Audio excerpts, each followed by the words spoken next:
Thursday to lace up the skates again.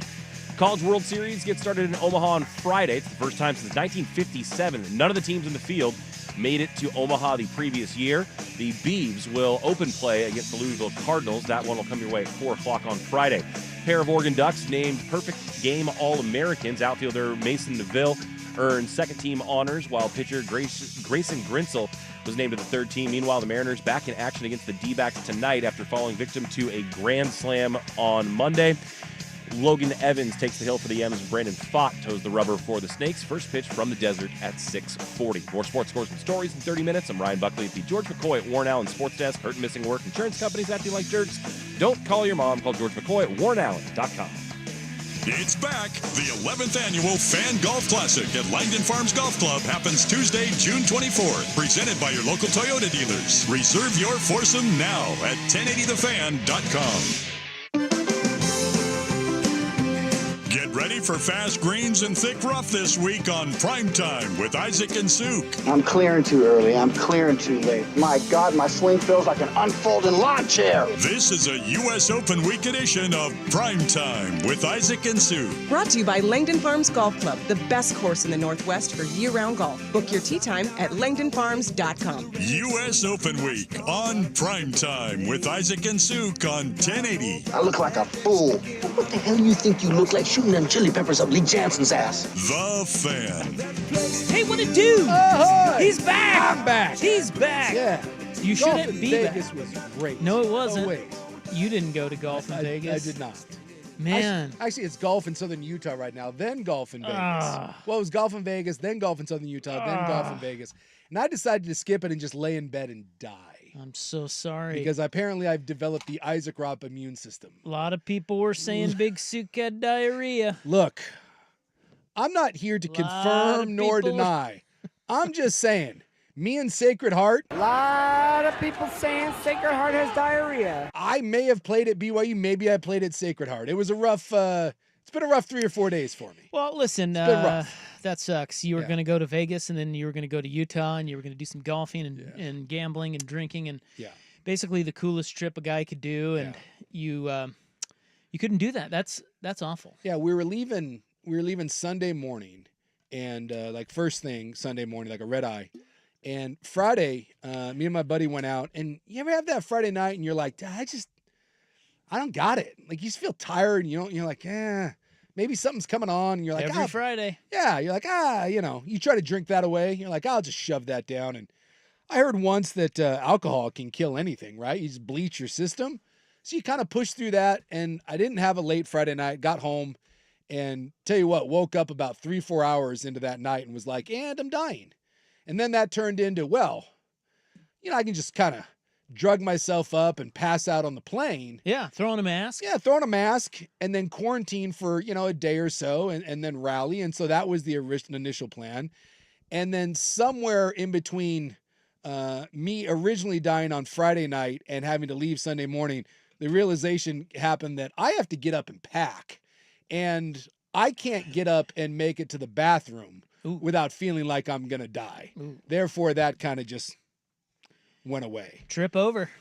And then by the time I started feeling okay today, we started looking at flights last minute to get into like St. George. Yeah, you're spending like $700 to fly in for basically a day and a half. So it just kind of, don't worry, I keep getting updates about what a kick-ass time everyone's having. And I'd be sending you pictures right and left. How awesome the food is and all the debauchery and the courses. The food? And Where are they? Well, they're down they rented like a kick-ass house. So, like one dude was like doing ribs, and it's just it's a whole thing. And then I had soup. And I managed to get some beef jerky down yesterday. That was exciting. So a lot of people were saying Big Souk had diarrhea. Yeah, and I'm hurt. Look, sometimes it's fake news, and other times the reports are spot on. I'll leave that up to the people. A lot of people saying Sacred Heart has diarrhea. Yeah. Just kind of sucks right before a trip, man. Yeah. It's no good. And then you realize, too, like, because you're just, at that point, you're like, whatever, just get me to Vegas, and then I'll deal with it then. But then you start realizing what your experience is going to be. And really, honestly, the deciding factor for me was, one, I just couldn't get up to pack. I was thinking about asking the BTJ. I'm like, hey, you just want to pack for me? Can you throw my clubs in the bag and then, just wheel my ass to the airport? And then I thought, because we landed in Vegas, but then we were driving to Mesquite and then on to St. George, the idea of being in the back of like a Suburban for like 4 or 5 hours driving through the desert, like in 90-degree plus, that wasn't, there was nothing in my internal system on either end that was going to allow that to be an enjoyable experience. Well, it's a good thing that you're 46.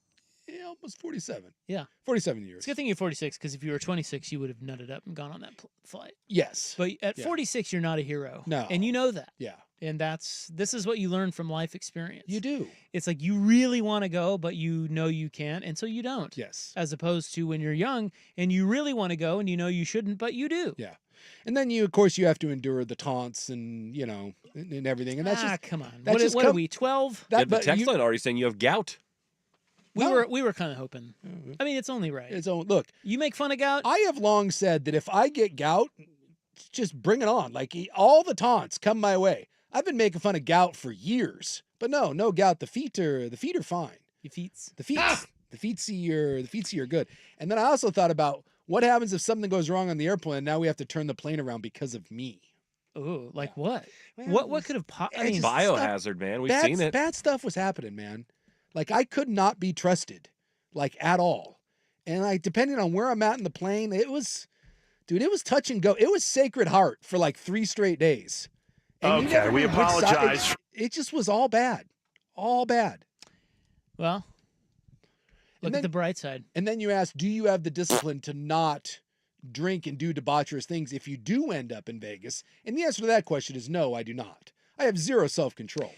Well, there are times when your body can just rally and you just sort of just put it to bed for a bit and then you let her rip. Yeah. But you will pay the price for that after, 36, 48, 72 hours. You'll pay the price. Sure. So you don't want to do that. No. So the bright side is, you know what the bright side is? What's the bright side? You got to go to Bi-Mart Lucky Number Tuesday. I did. I experienced my first Bi-Mart Lucky Tuesday. That would not have happened had you not gotten sick. No. And let me tell you, I have never been to a Bi-Mart. This is first time. I think the only time I went to a Bi-Mart is when we did a show out at Bi-Mart in Damascus. That was me and I believe the Great Iron Furnace. Yeah, it wasn't me. No. So just to reset, I've been talking about my trips to Bi-Mart with my father-in-law every Tuesday. You and Dick on your way to the Bi-Mart. Dick. Yeah. He went today, got a little tired. I didn't go. I had other stuff, but he got a little tired. Our Bi-Mart trips are winding down. Yeah. Unfortunately. Yeah. But you'll always have Bi-Mart. Yeah, like. Did he win the raffle today? I don't know. I didn't ask. I haven't gotten the update yet. My wife and I are like 2 ships passing in the night. Yeah. But things happening. But the president of Bi-Mart is a huge fan of the show. Yeah.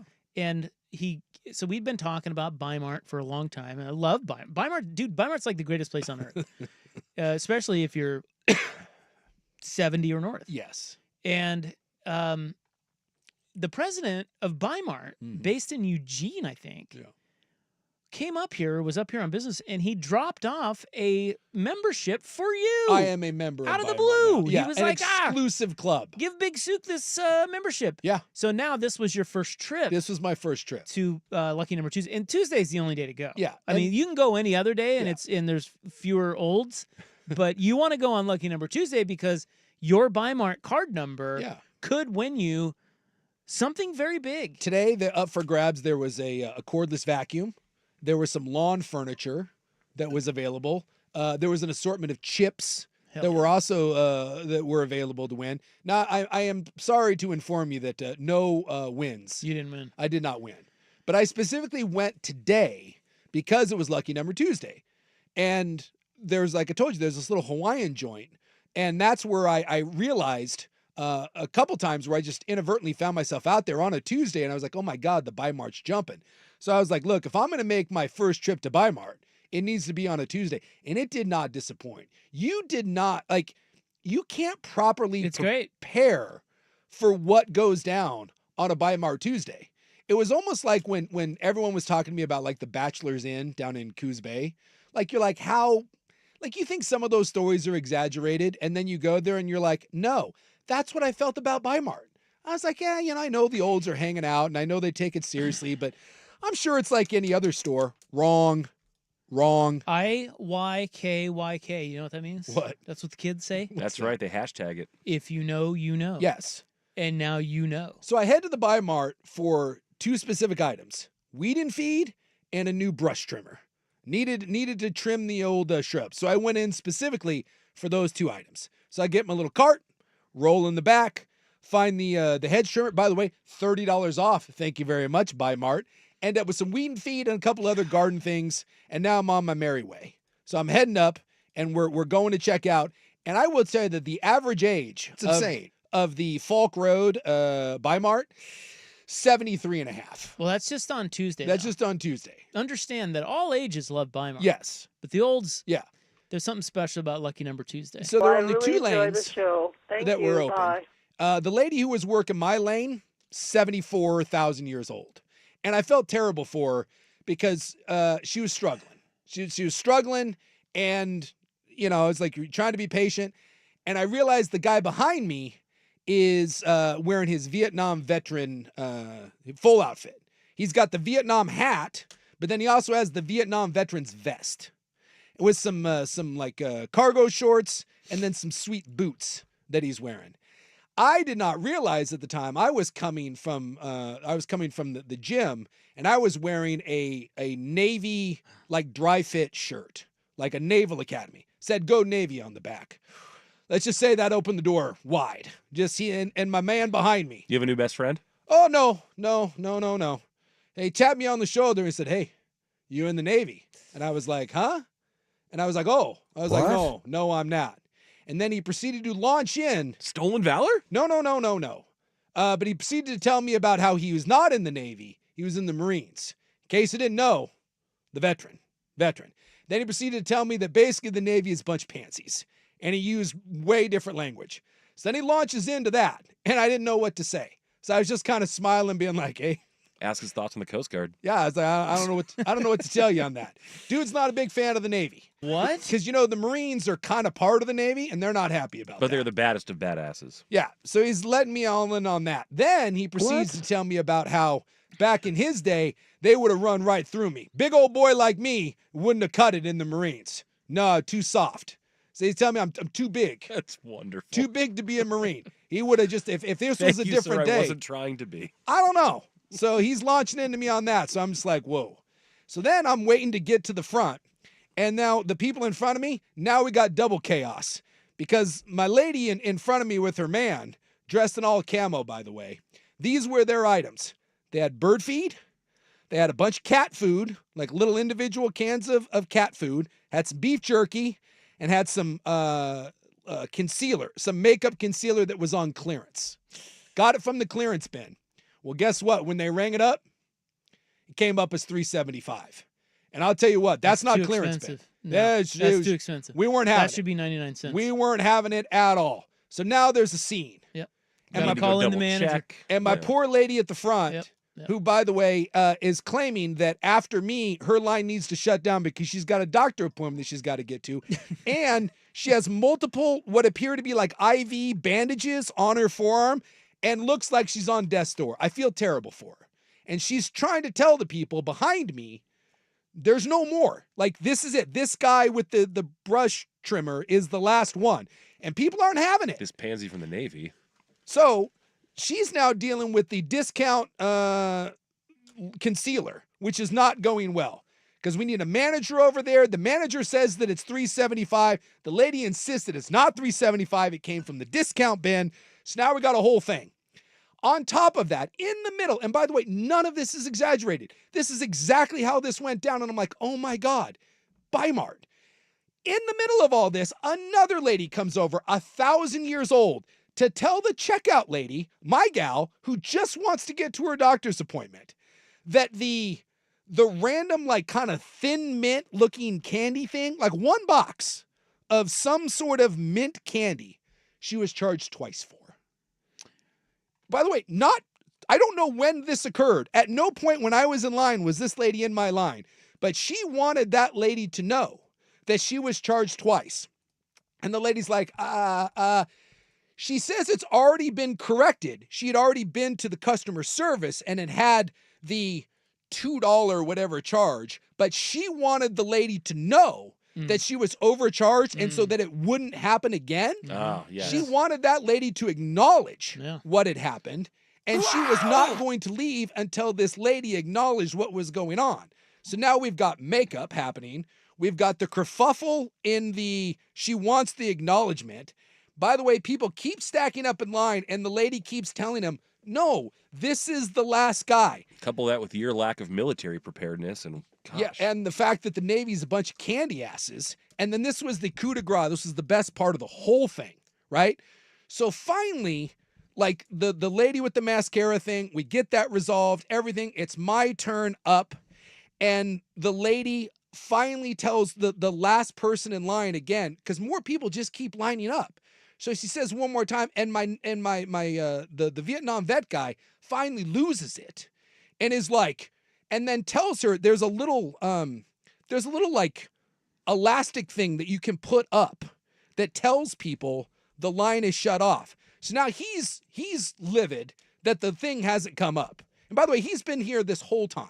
But he now tells the lady, why didn't you put up this thing in the first place? And so now he's giving her the business about how that doesn't go up. So he goes to put the thing up, and he's all sorts of upset, again, at the lack of procedure. So at this point, I said, sir, you go ahead of me. I'll go to a different line. I'm not in any rush. And so I'm just like, you go, I will go to the back of the other line and be fine. And hand to God, the guy with the Vietnam thing looks at me and goes, I'm not even buying anything. Like, what? I was like, what's he doing? And then he just puts the little thing across and then just leaves. Just doing a little quality control for the Bi-Mart checkout procedure? He just walks away. He just walks away. I'm not and even I'm looking buying at the anything. poor lady, and she just goes, I just need to get to a doctor's appointment. And I'm like, yes, you do. What can I do? I don't know. I felt so bad. That was a lot. That was a lot. That was a lot. That was my first Bi-Mart Tuesday. Is it possible that he's an employee? It's employee owned. I don't know. So perhaps he was just, looking over things, making sure everybody was up to standard. This all went down at my very first Bi-Mart Tuesday. Is it always like this? This is where Todd from Bi-Mart instantly regrets giving you a Bi-Mart membership. I'm not sure he would love that, but, look. I don't know. Here's the thing. As we all know, the olds are kind of in their own world. Yes. Yeah. And that's just the way you get when you get old. And so it's really, they're all very siloed. Yeah. And so imagine having to deal with 50 of those, And then, I've always found that the people at Bi-Mart are really good at what they do because they've all worked there forever. It's employee owned. Like they do a good job of training employees and they stay there. They all know. You'll see the same if you keep going in there. Yeah. Every week, I will. You will see the same people every week. It's very nice. And they're all very competent. But when you have to deal with that many olds, bro, it gets wild. It was. And especially everyone was passionate. Especially on Tuesday. Well, yeah, they don't. This is their week. You don't understand. This is their week. Do not ruin it. No. And the thing is, no one yelled. No one was mad. It just was a lot. There was a lot going down. I'll tell you the one thing that they will not have in there. Yeah. And I'm talking about the customers. Yeah. They will not have long lines. You cannot have a long line. They will riot. They will riot. Well, and the Bi-Mart and the people know it. Yeah. And the workers. Yeah. And so they're on it. Like they'll come running in. They'll rappel in from the ceiling. Like, where were you? Like, I was up working on the roof. I gotta work the register for this old lady over here. Oh yeah, the one of the ladies came down. They have like the little there's like a little, I don't know, there's like a crow's nest, like where they do the numbers and everything. Oh yeah. Yeah, they're all up there. The lady came down and made sure that everything was was taken care of. They're always well staffed. Whew. But I'll tell you what, it was spicy. God. Hey, but you know what? You got what you needed. I got what I needed, and I'll tell you what, those are banging deals. And you got a segment out of it. And I got a segment out of it. They are banging deals. You can't beat those deals. Bi-Mart on a Tuesday did not disappoint for me. And I will never forget, hand to God, the guy, I'm not buying anything. What? You guys want to know the best part? What are you doing here? Buck, you want to know the best part? Yeah. You know how much a membership costs? Free 99? $5. $5. Okay. Worth every penny.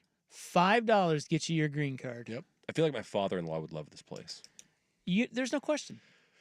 Everyone would love it. You just have to be exposed to it. Yeah. If you come across it in your life, you will love it.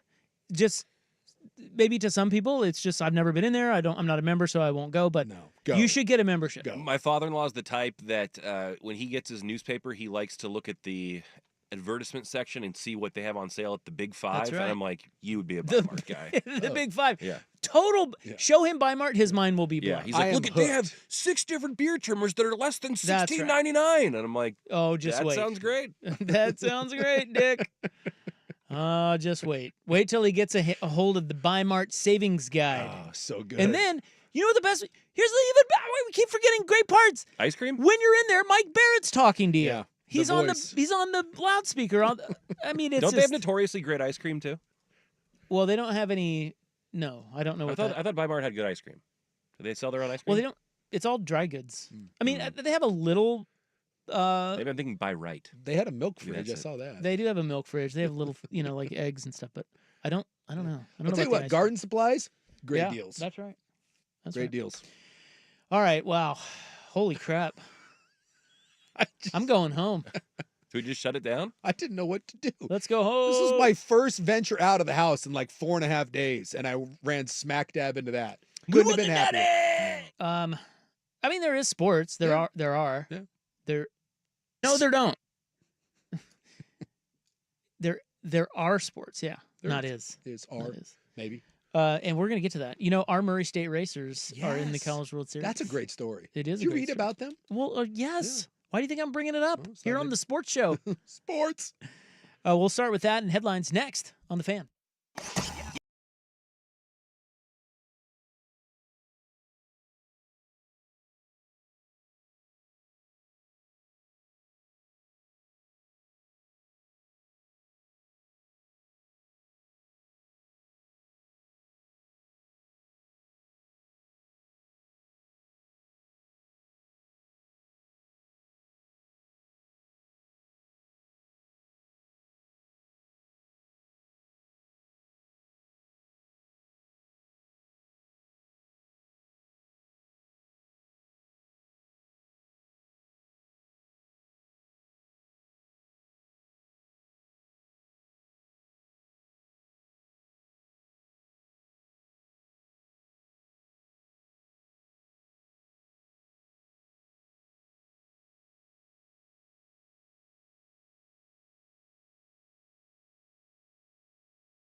Primetime with Isaac and Sue Brought to you by Langdon Farms Golf Club. on 1080 The Fan. I have prepared game today.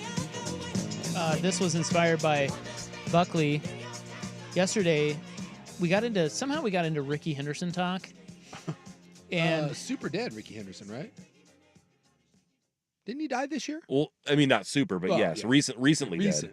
Yeah. he died, huh? I think he passed away this year. Yeah, he did somewhat unexpectedly. He was like 61. Yeah. R.I.P. Yeah. Anyway, we went through his career, and boy, is it bananas. Like, he played for Oakland like 5 different times. Yeah. Did you know that? Played for the Yankees a couple times too, didn't he?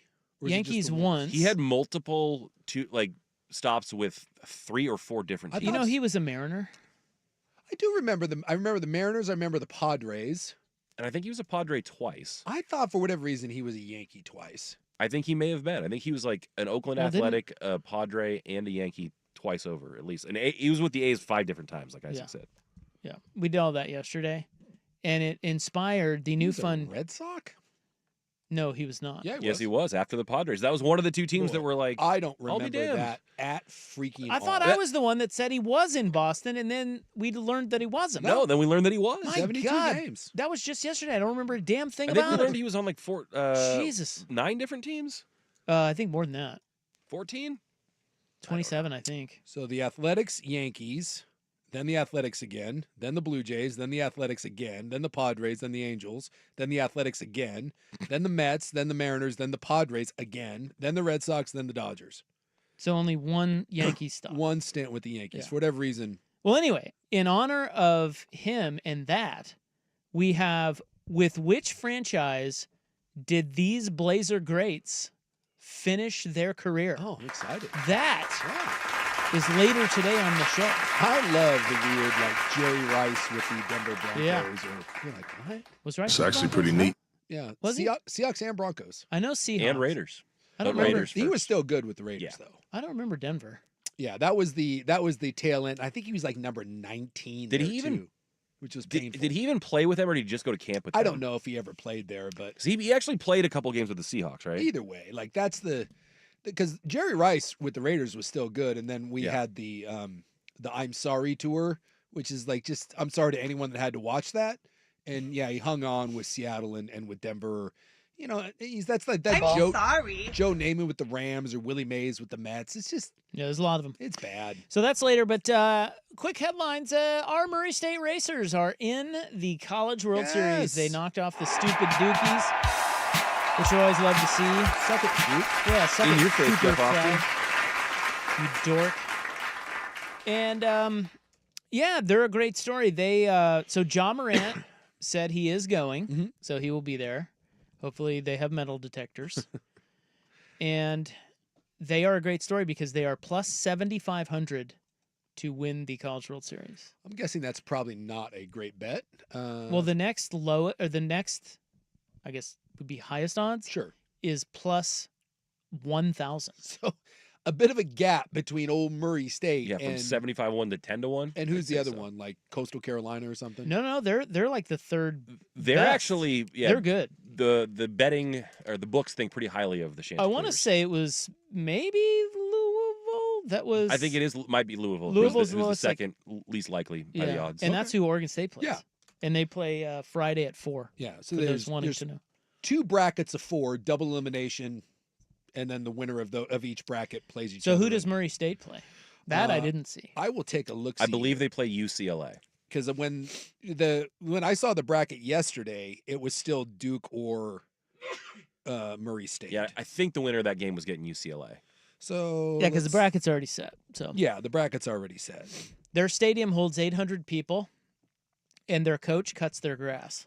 Yeah, that is UCLA and Murray State. On the backside of that is the SEC, Arkansas, LSU. And yes, I love that the coach is out there Forrest Gump style on the Toro, Hey. cutting grass. That's what it's all about. How can you not get behind that? Who do you want to root for more? That guy and them, or the dude who's a dentist playing in the U.S. Open? Did you see that I story? did see that story. There's a bro who's a dentist from Indianapolis, and he qualified for the U.S. Open. Yeah.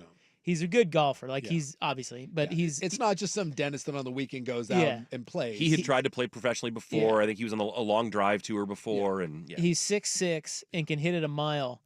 And all he said was, and he was kind of a college. He flamed out on his college team. He was at Butler. Sure. And they said he was like, "Screw this! I'm gonna go be a dentist. I kind of want to make money. I'm not gonna golf."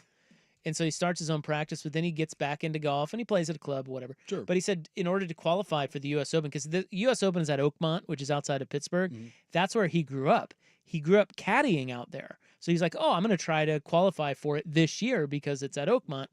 And so he chose Walla Walla. He went up to Wine Valley because he said, well, I thought it looked wide open and long. And that's what he and it suited my game. Yeah.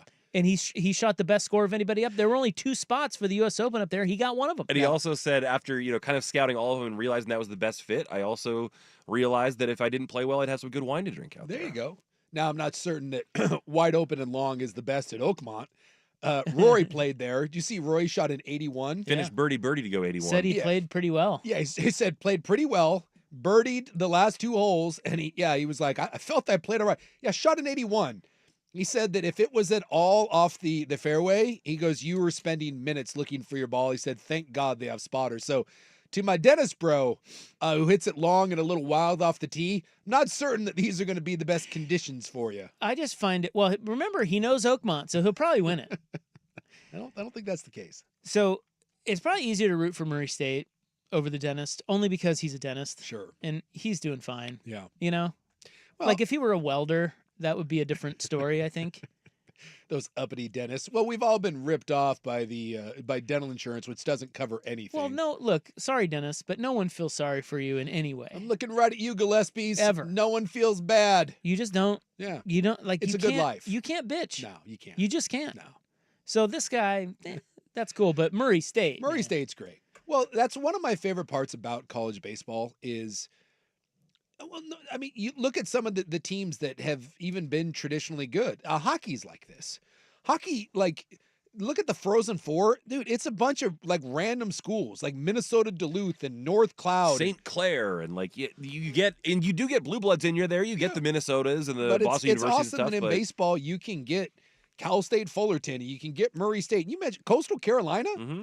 Coastal Carolina, like, has a legitimate shot at winning that thing. Yeah, they're like the 3rd favorite to win it. Well, the fact that Oregon State has won 3, right? Little old Oregon State, and then you're going toe-to-toe with the LSUs of the world, the North Carolinas, and I just think that's a cool part about college baseball. So I'm all about it. Go Murray State. Do you think that Popeye Jones will be there? Is Popeye Jones a Murray State guy? Yeah, you don't remember Murray State in the tournament? No. Back in the day? I played Murray State at BYU. Murray State made a run in the NCAA tournament one year with Popeye Jones. And I don't remember how far they got. And he wasn't that great of an NBA player, but I don't know. There was something about them in college. They were awesome. All I remember is when we played Murray State to start a year, my senior or junior year, and Murray State was supposedly like 4th or 5th in the country in their division. So we got told that, you got to look out because, they're great for their division. Yeah, we beat them by like 40. And I remember being like, oh, they're terrible. That's all I knew about Murray State until John Morant came along. And they're somewhere in Kentucky. I knew that. That's right. They're Tennessee. the racers. Are they Tennessee? No, they're Kentucky. No, they're Kentucky. Because they do some like horse racing tribute type stuff, and that's where the Racers mascot comes from. Is horse racing? Yeah, the mascot is like a dude on a horse. He rides on a horsey for a little while. So that's a great. The fact that the coach mows the grass and their stadium can pack 800 people in it. I'm sorry. Go Murray State. So we are now rooting for 25% of the College World Series. What do you mean? The Beavs and the Racers. Oh, yeah, Beavs we got and 2 out of 8. Well, Buck isn't. Buck's a son of a bitch over there. He's not rooting for the Beavs. Well, I son mean of a that bitch. ticket's dead. That was just a super regional ticket. Are you ready to come on board our Beavs? No, he's not. I guarantee you. I actually had I guarantee you bet on Louisville already. I had a Twitter exchange about this earlier today. As a rival Duck, I can't say that I want Oregon State to win, but I won't be mad about it if they do. Freaking bitch. Plus, I've got a futures ticket on LSU to win it all. See, Buckley is not going on this adventure with us. Well, we can't expect him to. He's a Duck fan. Why not? Because he's a Duck fan. Well, we'll see if the lines get juicy, and maybe I'll hop on board. By the way, someone has pointed out that Gary Gilmore, which sounds made up, by the way, led the Coastal Carolina, is it Chanticleers? Chanticleers, yeah. To the 2016 World Series. They won the whole thing. They won the whole thing? Yeah. No way. Yeah. I did see a good little nugget here that this field of 8, it's the first time in almost 60 years or almost 70 years that all 8 teams were not there the previous year. So there's no possibility for a repeat champ. That's cool. Like LSU is often there, but they're not. Tennessee won it all last year. They just got knocked out by Arkansas. So Tennessee won it all last year? Yeah. Yeah. I was looking through. So this is kind of the beauty of baseball. So this last 25 years, we've had a national title from Mississippi State, Vanderbilt, Little Old Oregon State, obviously 3 times, Coastal Carolina. Who else we got? Fresno State won one. I remember that. Cal State Fullerton, Rice. I think that's Rice. That's right. That's fun. Hey, Pepperdine won it in the 90s. Can I circle back to two huge Popeye Jones facts? Do it. He's a Murray State racer. Okay.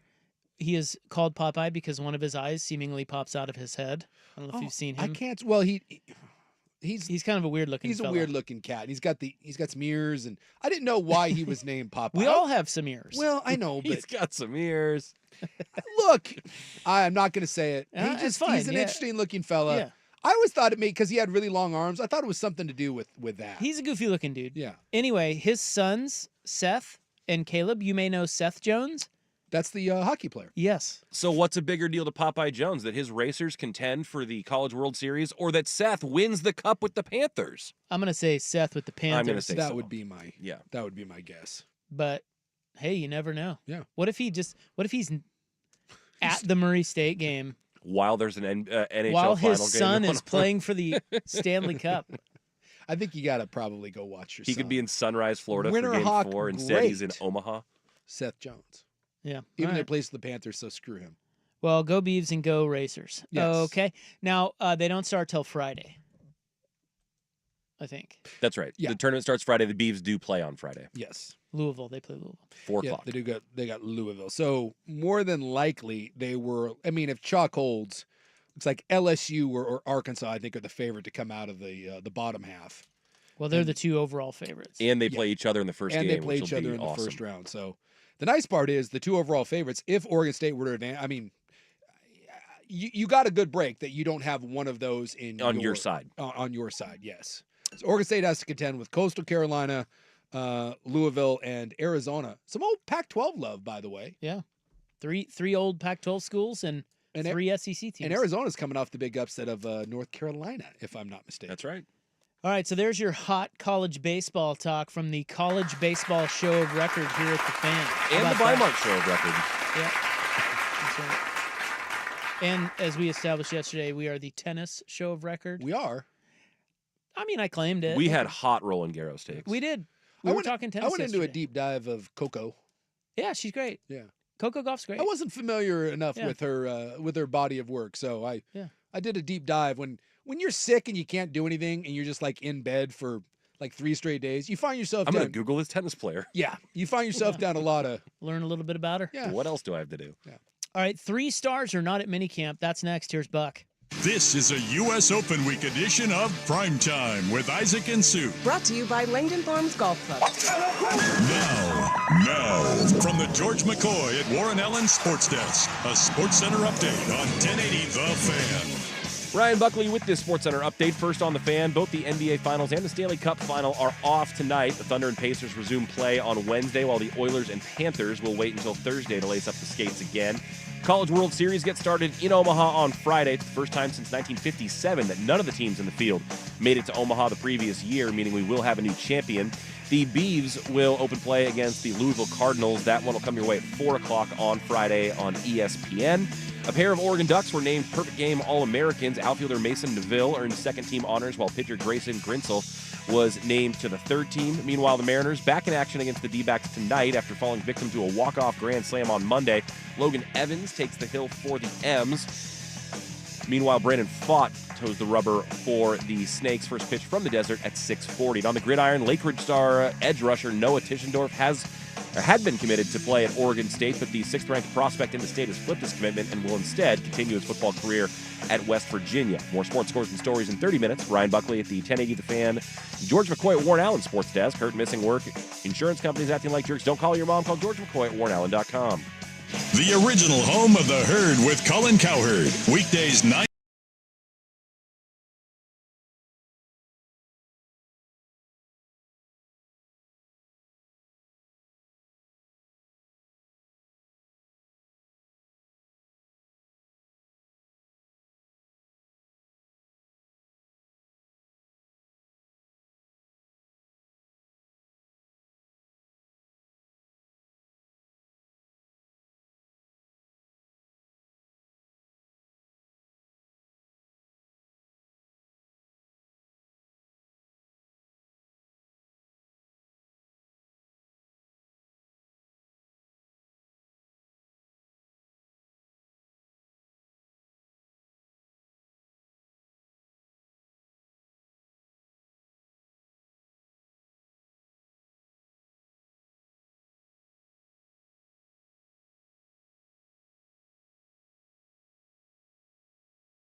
easiest because he's not Jamar Chase. He's not Justin Jefferson.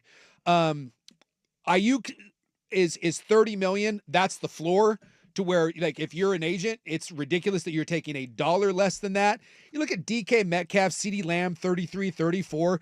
My guess is that, and Amon St. Brown is 30. Split the difference between that, 32 and a half, and you're the fifth or fourth best average receiver per year, and you got your deal done. It's just a matter of how many years. He probably wants 4. You're probably 3. Maybe you go 4 and only guarantee 3. This one should be really easy to figure out.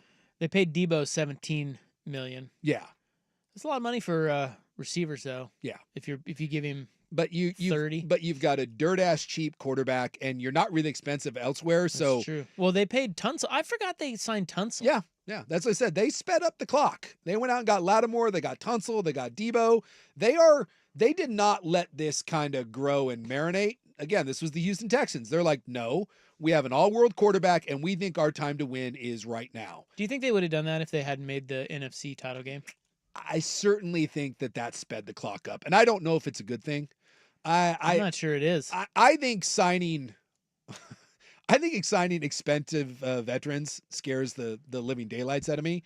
And I think you're better off just kind of letting the team grow and mature. But I get why. I mean, when you go to the conference title game, and I understand why in your mind you have to say, dude, we are one step away. But I think if we're being realistic, and look, Jaden Daniels is really, really sneaking good. And the Commanders were a great story last year. If you're an objective football watcher, the Washington Commanders were not the second best team in the NFC. Oh, no, but your quarterback's so young and you know you got to pay him. Yes. I think teams are smart enough to know, like, look, when we think we've got something special, we're not going to let it marinate. We're going to get her done before the quarterback makes $1 billion. Yeah. That's what they're doing. I just think that speeding up that process usually doesn't end up working out for you. But letting it linger or letting it marinate doesn't either. Because Daniels, he's gonna get $55 million or $60 million bucks. He'll get it, but you can kick that down the road for 5 more years, and then you can actually restructure it the first year to not really be a killer for you. There's a fine line between being Cincinnati and doing nothing, and doing what the Texans did and what the Commanders are doing. I think there's a happy medium between there. I think you look at like what Philadelphia. I don't love it, but I understand why they're doing it. And once you signify you're doing that, if McLaurin goes more than, I don't know. I mean, God, if you go into camp and this thing isn't done, then I ask the Commanders, what are you doing? Because he's the second most important piece on your team besides your quarterback. And so when you're going all in, they'll get it done. You get it done. Don't screw this up. The Watt and the Watt and Hendrickson one though, those could get contentious. Those could get a little sticky. Well, they'll get sticky. They already are. Yeah. It's just they'll be there when push comes to shove. They always are. All right, coming up next, let's talk about great catches on the Fan. It's back. Your local Toyota dealers present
Of Primetime with Isaac and Sue Brought to you by Langdon Farms Golf Club. on 1080 The Fan. You know, that was a good drop to play, Buck, because I know, Dusty let's get him out of here. Yeah, he's in here bothering us again with station business. We're trying to perform.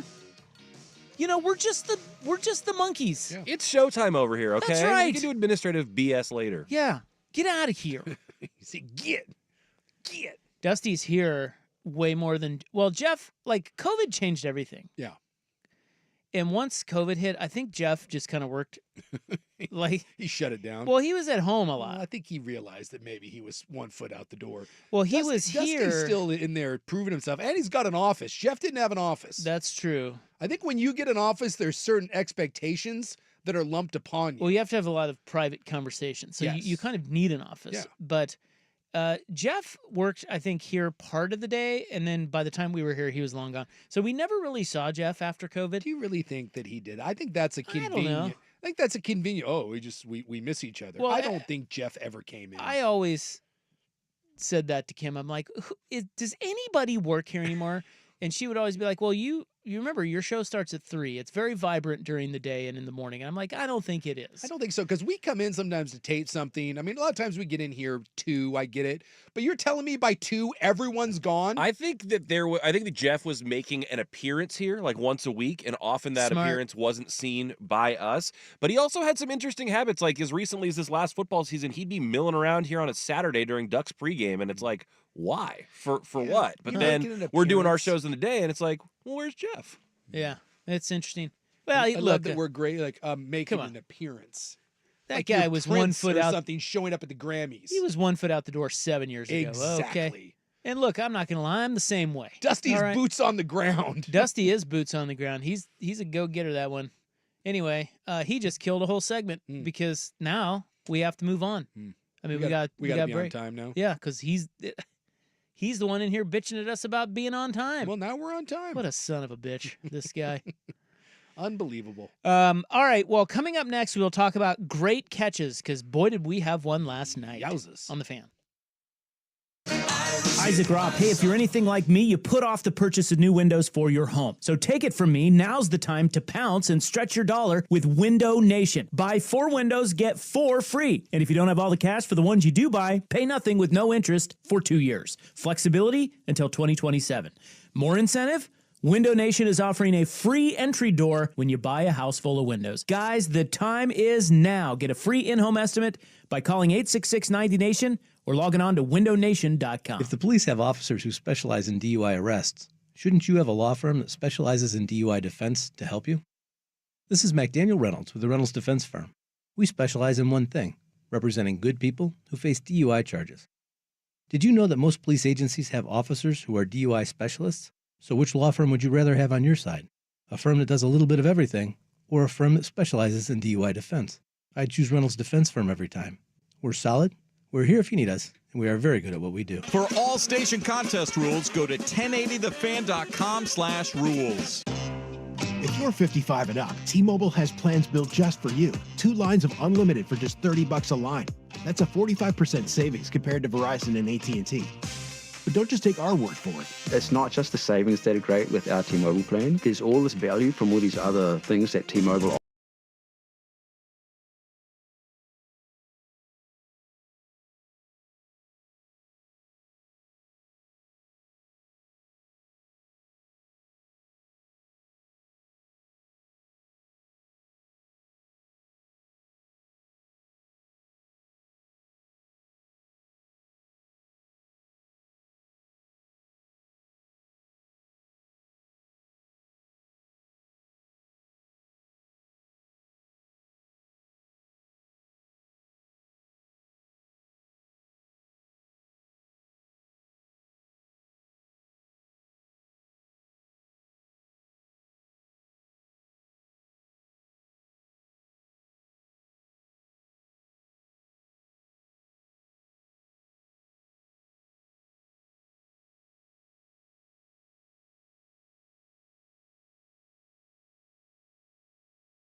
outside of Pittsburgh. But It's like 22 minutes. 22 minutes, yeah. Yeah.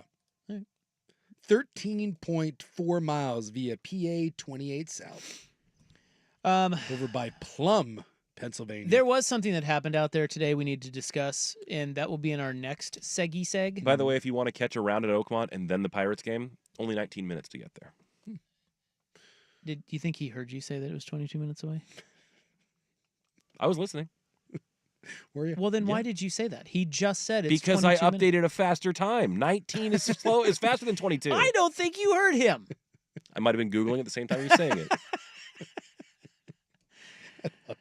Now he's trying to cover it up. Never change a damn thing. I love that man. This one, I was actually actively engaged in the conversation. I was Googling. I mean, he just did the same thing that you were doing. Just faster. 10 seconds before you did. Yeah. Well. And you got 2 different times, which is amazing. Yeah, mine's better. Let me do it, and then I guess I'll break the tie. That 3 minutes, those 3 minutes that it's going to save. How did he get there 3 minutes faster? That's what I want to know. I don't know. What are you using? Google Maps? Yeah, Google Maps. What are you using over there? Google Maps. God, this show sucks. I will say this.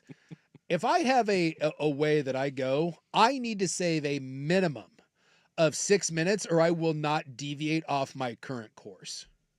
Yeah. Well, Does that make sense? Yeah, sort of, but don't you put it on it tells you the fastest way. No, so like if I am going like when I go from jiu-jitsu to the office, which is kind of my normal day, there's like 4 different ways to get here because I'm coming from Clackamas all the way over here. I know, but it chooses the fastest one for you. Yes. So there is the standard one for me is just it's down 205 and then 84 and across, right? That's the easiest way to get there. And so when I punch it in, if there is not a savings of at least 5 to 6 minutes, I will go down 205 and 84. I am not going off of my main route to save 3 minutes. So, really? Not going to do it. Why not? Because I don't. Anytime I know where I'm going. 3 right? minutes is 3 minutes. No, here's my thing. If you have a path, whether it's to the office, whether it's home, to the gym, to the motor center, I have a way 90% of the time of places that I'm going, I know how to get there. And yet I still throw in hey, here's the address just in case I run into sort of traffic. If it's a 3 minute difference, I don't care. I'm not having it take me some weird route that I now have to go down back roads and make extra turns. Even if it gets you there faster. But it says it's 3 minutes, and I don't ever think it's actually 3 minutes. That means if you hit every light, that means if you don't run into weird traffic on side streets. No, if it saves me 6 minutes, yes. If it's 3 to 4 minutes, no, I'm just going down the main road, the main freeway, and I'll make up at least 2 or 3 of those minutes with some aggressive driving on the freeway versus going down back highways and side roads. Okay. Well, anyway. 3 minutes saving. That's not even savings. What is worse, the sulky walk-off Josh Naylor or what Jason Day was wearing out there today? And we will get to that in our next segment. But first, we must talk about great catches because last night you said you think this is the greatest catch you've ever seen. I sat there and I watched this at least 12 different times on highlight. And I was trying to come up with anything, including the Willie Mays catch, which is kind of the gold standard, but some of that is just because it's in the World Series and it's Willie Mays and it's a great catch. But wait, hold on. Last night, the A's have a center fielder named Denzel Clark. Yes. If you have not seen his catch from last night, look it up. It's freaking incredible. And I just am struggling. And going back, and I believe me, I went down a rabbit hole because I was just sitting on the couch wheezing and then making my way to the toilet. I had nothing else to do. Nice. So I'm watching Griffey clips. I'm watching, by the way, a lot of great Eric Davis catches that I've got one that I think tops. Well, there's Jimmy. I mean, there's a lot of great catches. Edmonds the top of my list with the Angels. Okay, wait a minute. I can't come up with a better one than this. I have a hot take. Yeah. Actually, I don't think this is a hot take once you watch them both. Go watch the Willie Mays catch. Okay. And somehow tell me that that's better than Jim Edmonds in Kansas City. So the thing can't. People don't know about that Willie Mays catch, though, is that the center field wall, 470 feet from home. Yeah, he was way out So, like, there. the catch itself, the actual securing of the ball, not as good as some of this other stuff, but the run to get there was otherworldly. Go watch Jim Edmonds. Watching it right now. Jim Edmonds had several. He had one in the Yes. World Series too, but go watch the Jim Edmonds one in Kansas City. It's a better catch. And tell me that is a worse catch than Willie Mays. I do not believe it. It's a better catch. You're talking about the one where he's in the sleeveless? Yeah, he's in the- Yep, that's the one that Dude, first comes to mind as the greatest catch I've ever seen. That is the best catch you Because will he's in ever a dead sprint back to home Yes. plate, and he's trying to do the wide receiver thing where he's looking up over his head for the ball, and he doesn't have the shoulder to turn over. He's straight back, You know what? straight though? dive. It's almost like if you wanted to knock that Jim Edmonds catch, it's almost just pure luck. Yeah. Right. It's like he throws his glove out and it goes into his glove. Yeah. It's Otherwise, it's a little Sandlot. Hey, put your He- glove yes. up. And He let takes me a do the leap of rest. faith there at the Yes. end. And I'm telling you, go watch. And this is why the Clark catch, the one from the A's yesterday, Denzel Clark, is the best. First off, the way he's having to track that ball. He looks up at it 3 or 4 times. Just the fact that he put himself even in position to do that. Then proceeds to Spider-Man Bo Jackson style up the damn wall. Then he realizes that as he's up above the wall, he's like 3 feet away from the ball. And so he proceeds to then backhand it over the wall. Like he's about ready to flip over the wall and still makes the catch over the wall. I've never seen anything like that. And whereas the Jim Edmonds catch, again, or the Willie Mays, I get it, it's over the shoulder, but you tell me which one's harder.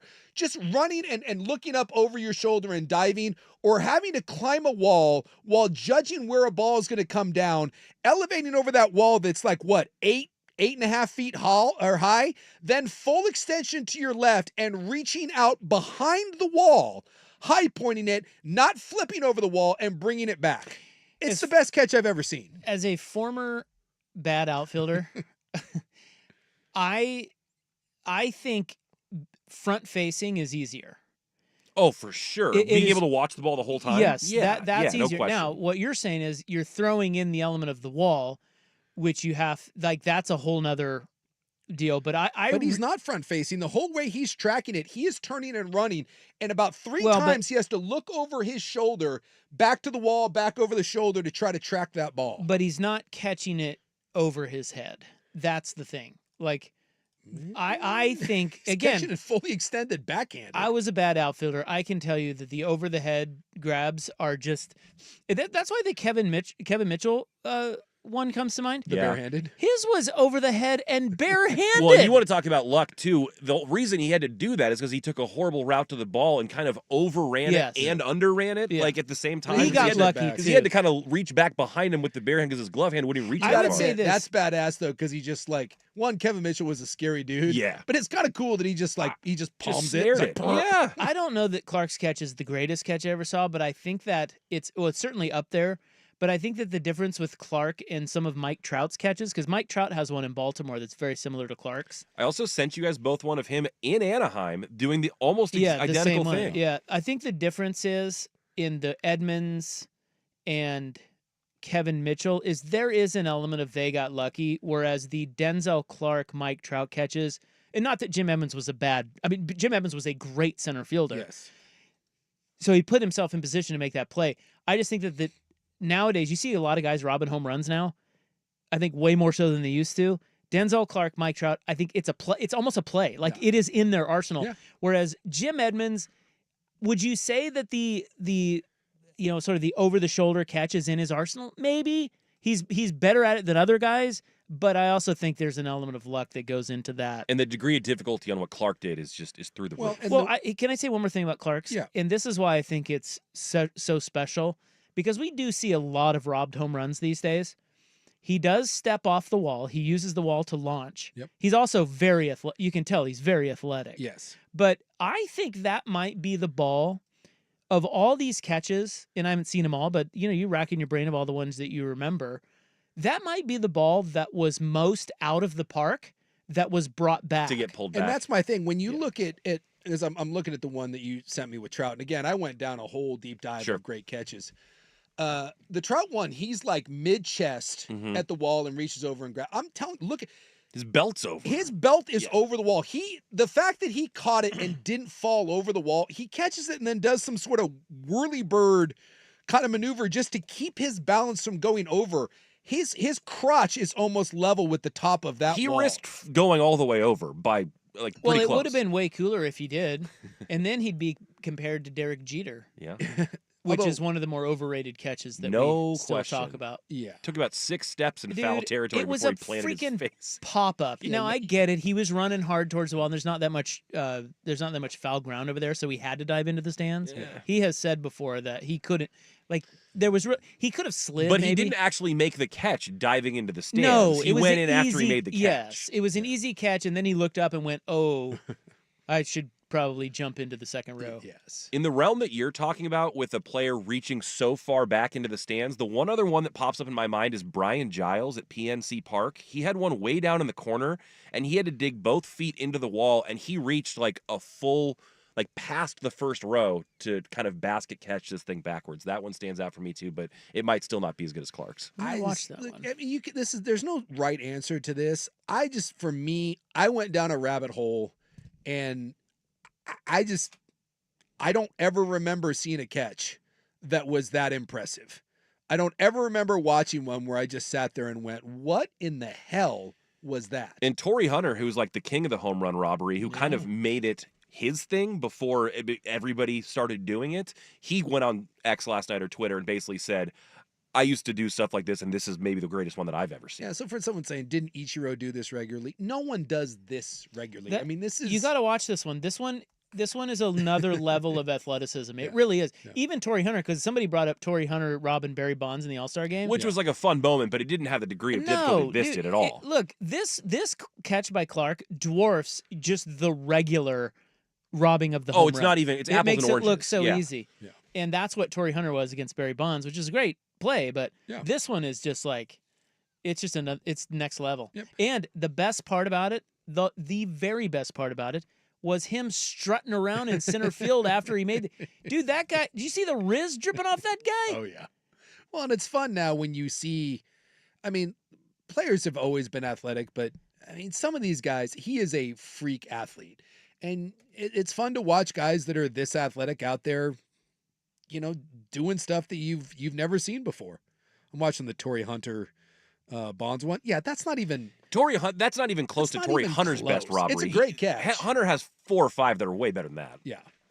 Somebody mentioned it's just Bo fun Jackson. that it was Bonds in the All-Star game, and you can give someone S about that.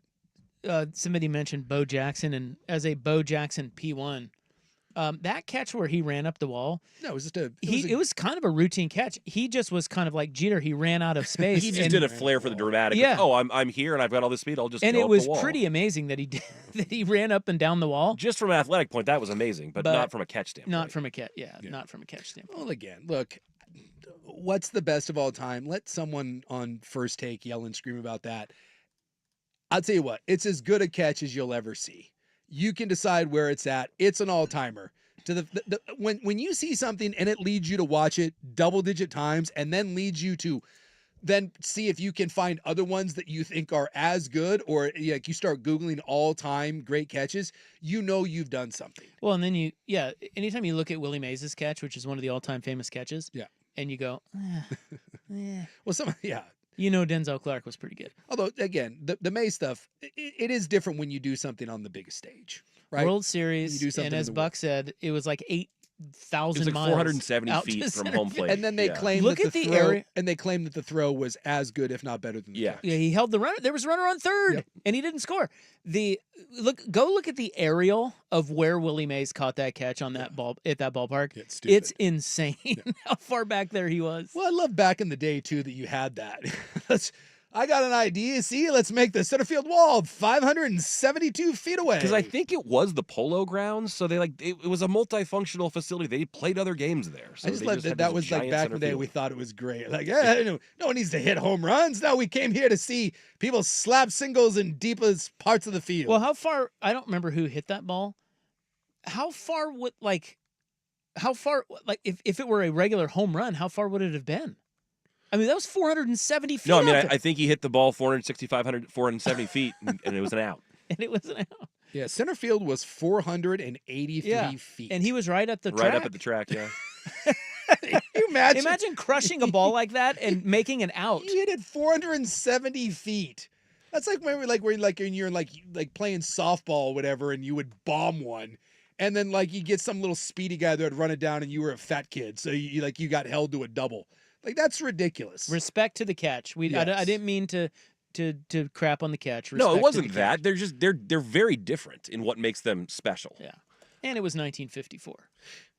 I saw like an interesting post about this, and it's a much bigger picture thing. But Sam Decker, the former basketball player, said pre-social media there would have been a 15-minute segment about this catch on SportsCenter, and we would have talked about it with our friends for weeks. I sometimes miss when things became almost folklorish and things moved slower. Like we're gonna forget about this so quickly. Agreed? Is it just to like because I remember even as recently as, I don't know, 10 years ago, the Yoenis Cespedes throw that was talked about for a week or whatever. We're in this like cycle now of sports stuff where awesome stuff happens and then we discard it really quickly. Yes, we do. Nothing sticks. And I mean nothing. Well, what do you want to stick? Like, we just did a segment on it. Like, what do you want to do another segment on it for every day for a week? Tomorrow like, and the next day. What does stick mean? What does that mean? That it'll be quickly forgotten. Everything is forgotten. I mean, I don't know about forgotten. It's just, I don't know. No, I don't agree. I don't. Fair enough. I'm not in on that. And I tend to agree with you because nothing lasts. And I mean nothing. You'll remember that. You just said it was the best catch you've ever seen. You don't think you can recall that in 3 years? I will. I'm with Buck. When you're talking about it being in the, I don't know. Like maybe it doesn't go in the lexicon now. People could talk about this as one of the greatest catches ever. Nothing goes in the lexicon. But given the times, maybe it won't be. We were a week removed from the most powerful man on the planet and the richest man on the planet literally having a demeasuring contest and like threatening to expose the other one. And like that is like no one cares. Like it's over and done. That lasted like 48 hours. And a baseball catch is gonna last? No. We'll move on. Like, and I will remember this when someone asks me a year from now, I'll be like, oh my God, that guy from Oakland, or actually the guy from Sacramento. But in general, it is so hard to get stuff to actually have roots anymore that lasts and stands the test of time. By the way, unofficially, they are saying the estimate on the Willie Mays catch is somewhere between 455 and 460 feet. Okay. Where he made that catch. It's way out there. But where was he playing? Because I'm sure he was playing. He was playing deep. at the Polo Grounds. Well, I know, but I'm saying where was he? Like, was he shallow? Was he playing deep? He wasn't playing shallow. Oh. Or maybe he was. That's what made it amazing. It said Willie Mays, the catch occurred at the deep center field of the Polo Grounds, which is known for its unusually deep center field. While the deepest part of the field measures 483, the ball was hit about 450 to 460 feet. According to Pop History Digs, Mays made the catch at the warning track approximately 35 feet beyond. So this said it made the warning track typically 35 feet beyond the typical 450 foot mark. Doesn't that? That doesn't make any sense. That doesn't make any sense. So if they're saying the ball was hit 450 to 460 feet, but Mays made the catch 35 feet beyond the typical 450 foot mark, that would make it closer to 4. This is according to AI. AI is stupid. Well, that's odd. AI is not always right. All right, well, we've learned this. CBS Sports, then, if that makes you feel any better, they're saying 450 feet or so. Okay, but I'm just saying, where was he? Like, how far did he run to get that? That's what. That I don't know.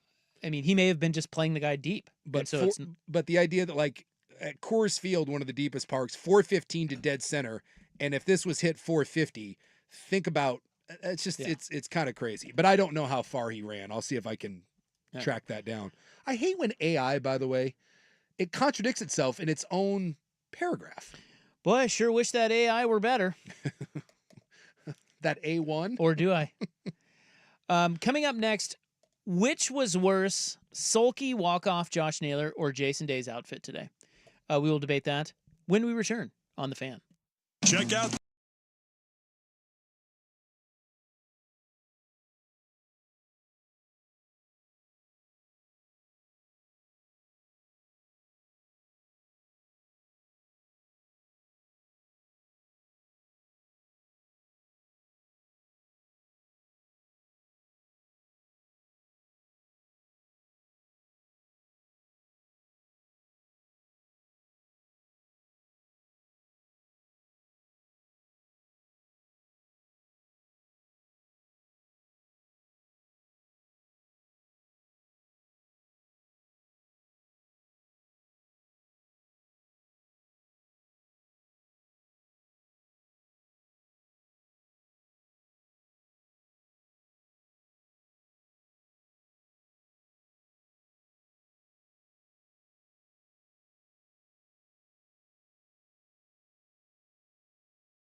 Time with Isaac and Sue Brought to you by Langdon Farms Golf Club. on 1080 The Fan. And I have some Willie Mays clarity for you. Okay. Okay. So the discrepancy is the We're talking about the catch, 1954 World Series against the Indians. Vic Wirtz hit the ball. Yeah, Polo Grounds against the Indians. So here's the problem. So Game 1. Center field, dead center field in the Polo Grounds is a cutout. That's the 483.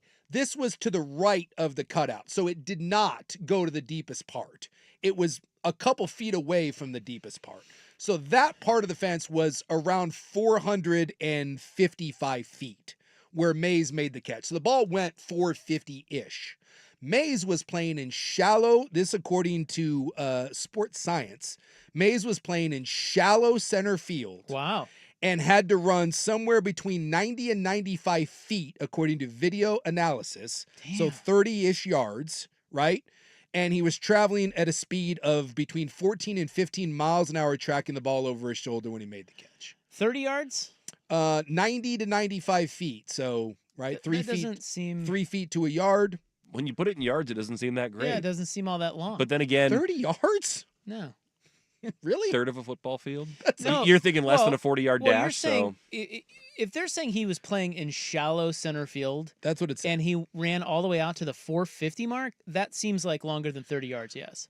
Okay, well, again, let's go in feet. So if you're saying the fence was 450 feet-ish, yeah, and he had to run 90 to 95 feet, dude, that means my man was playing at 360. He went from he was playing 360 in center field and ran to 450 to make the catch. I'm sorry.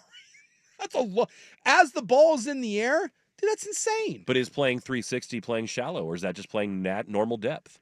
Well, I'm a Willie Mays guy. I'm not trying to slander my man. It's insane. Okay, well, I think you are trying to slander. So him. let's take an average. Let's say an average center field right is 405. Right. Let's just say in general, it's 400. Yeah, and if you're playing that straight up, you're probably 40 feet from the wall. No, but imagine playing that 90 feet. That means I know. You'd be playing it at that would be a center fielder playing at 310. I'm sorry. Yeah. You don't think that's shallow?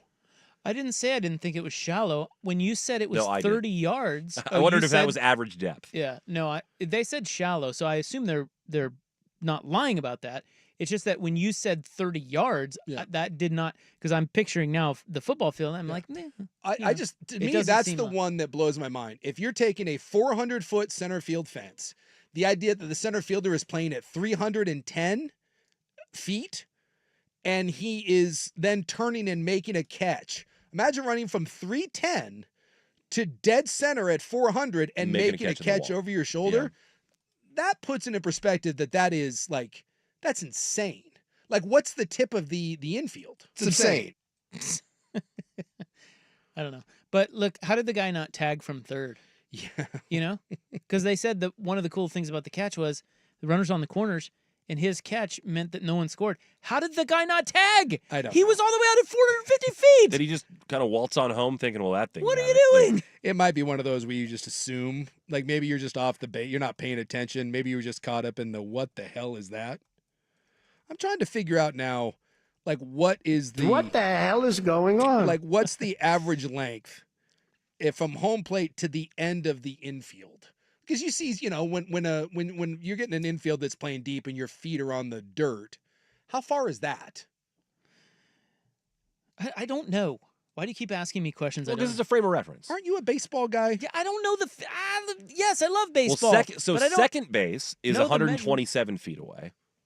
So what do you think? It's probably 50 more feet behind second base? I don't know. Look, we're not doing great. Where's the baseball guy?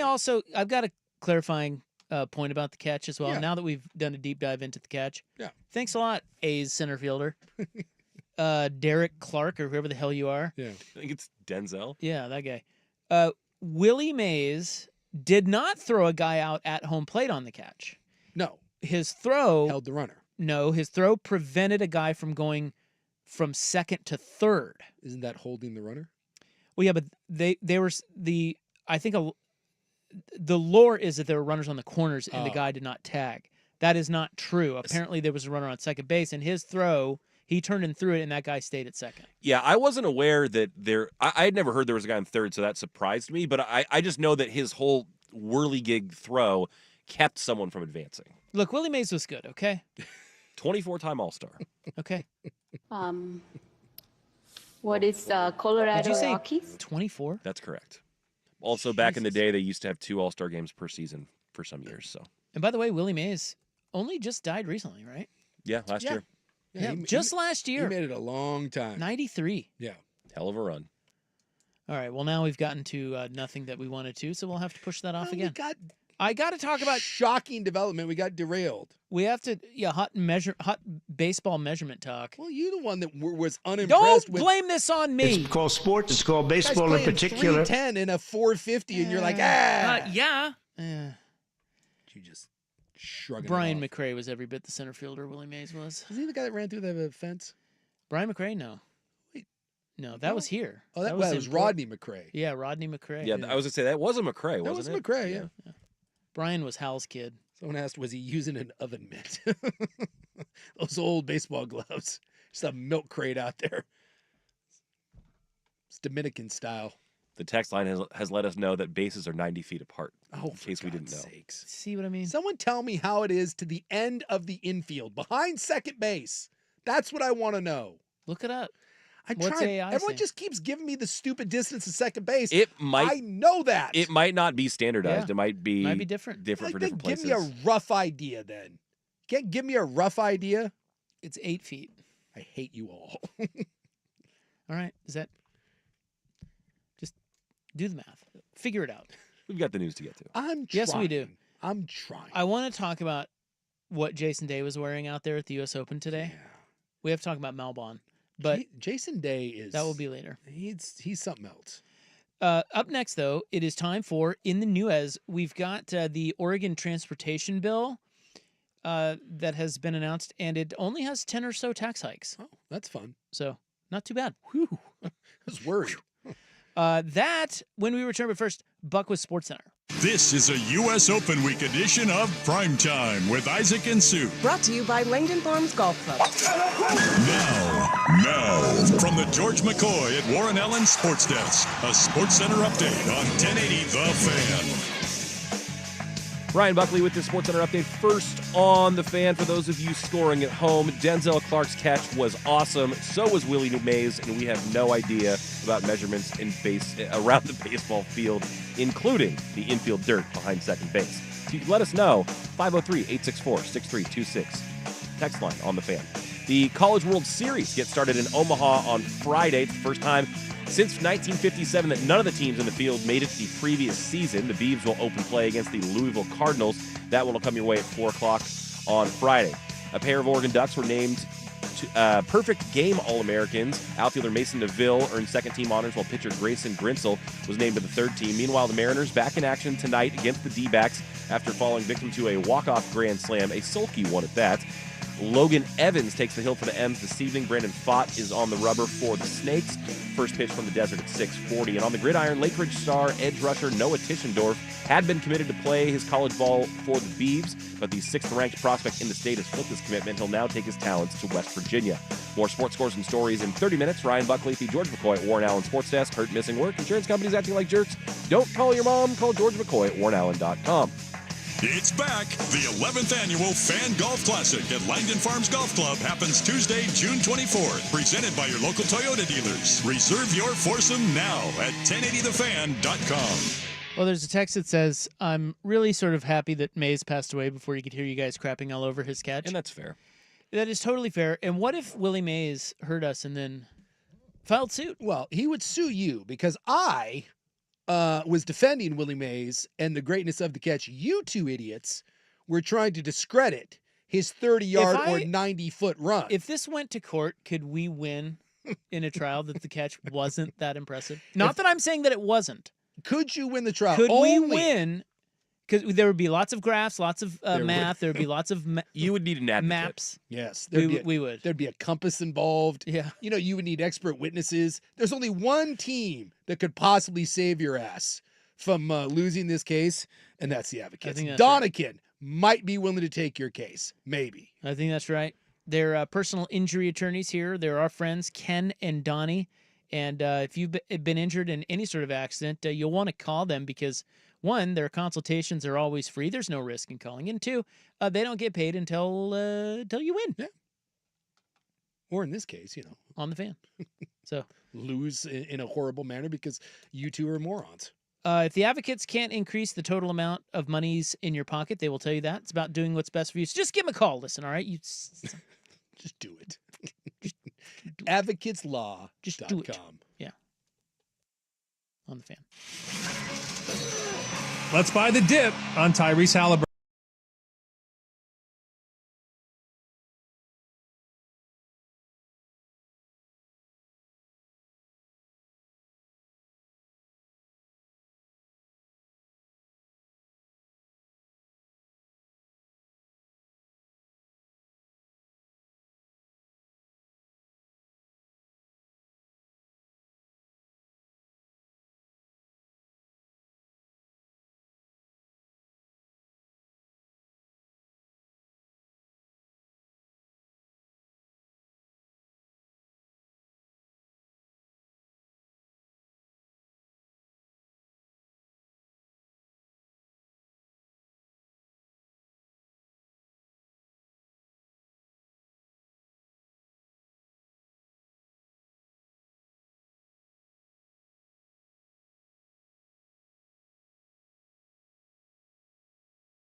Time with Isaac and Sue Brought to you by Langdon Farms Golf Club. on 1080 The Fan. All right, welcome back. Beautiful day out there.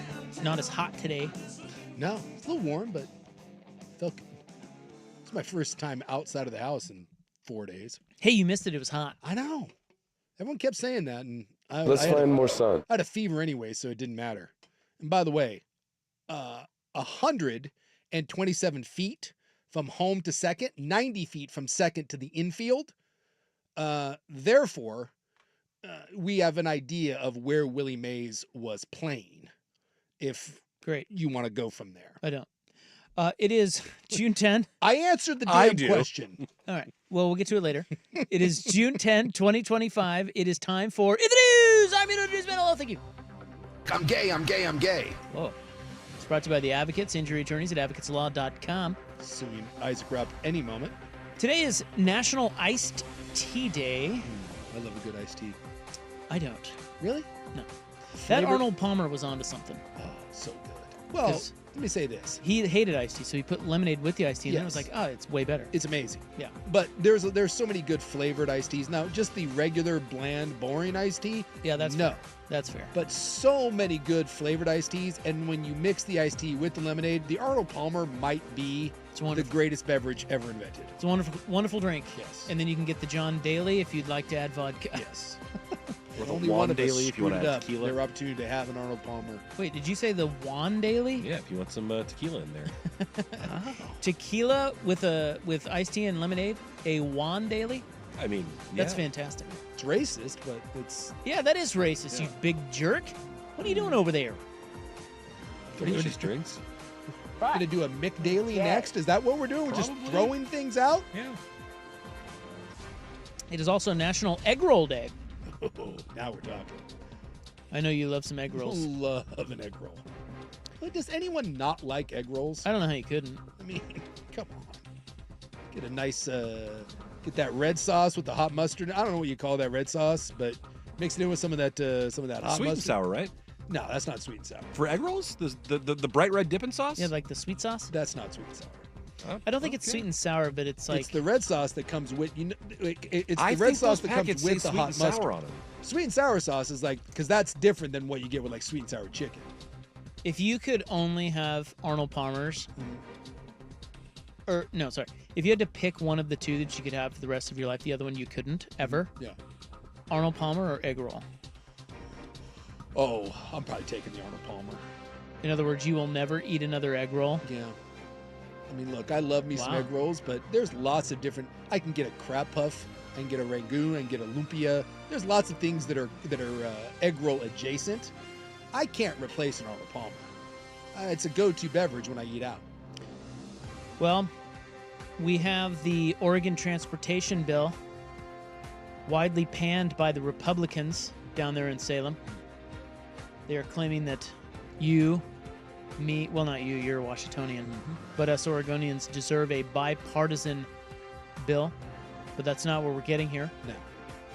However, the Dems, the libs, they're saying, well, wait a minute. Those snowflakes. We put this together. It's not going to be the way it is now in the end because we're going to negotiate it. So everybody's yelling. They're fighting again. Sure. I think we're going to stop. More importantly, we're going to raise taxes, 10 different times? Yeah, there are 10 or there's actually more than 10 tax hikes or rate raises in this.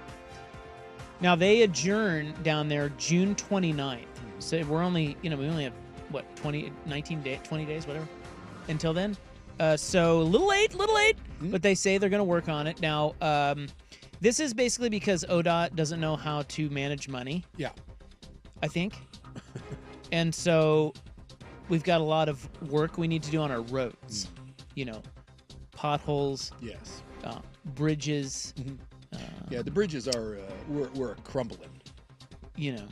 Highway projects that we haven't finished and that have soared in pricing. Sure. So, we've got a lot of work to do out here, and so we need the monies to do it, and the Dems put forth this bill.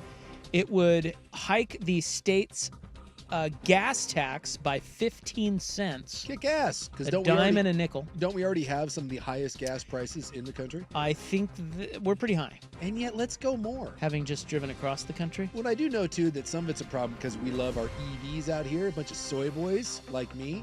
And so then, we don't get gas. But don't worry, they'll just tax you the hell out of buying one and then licensing it. They will be instituting a new per-mile fee that electric and hybrid vehicle drivers must pay. Ah, yes. They will be creating a new tax on car sales and raising a number of other taxes and fees.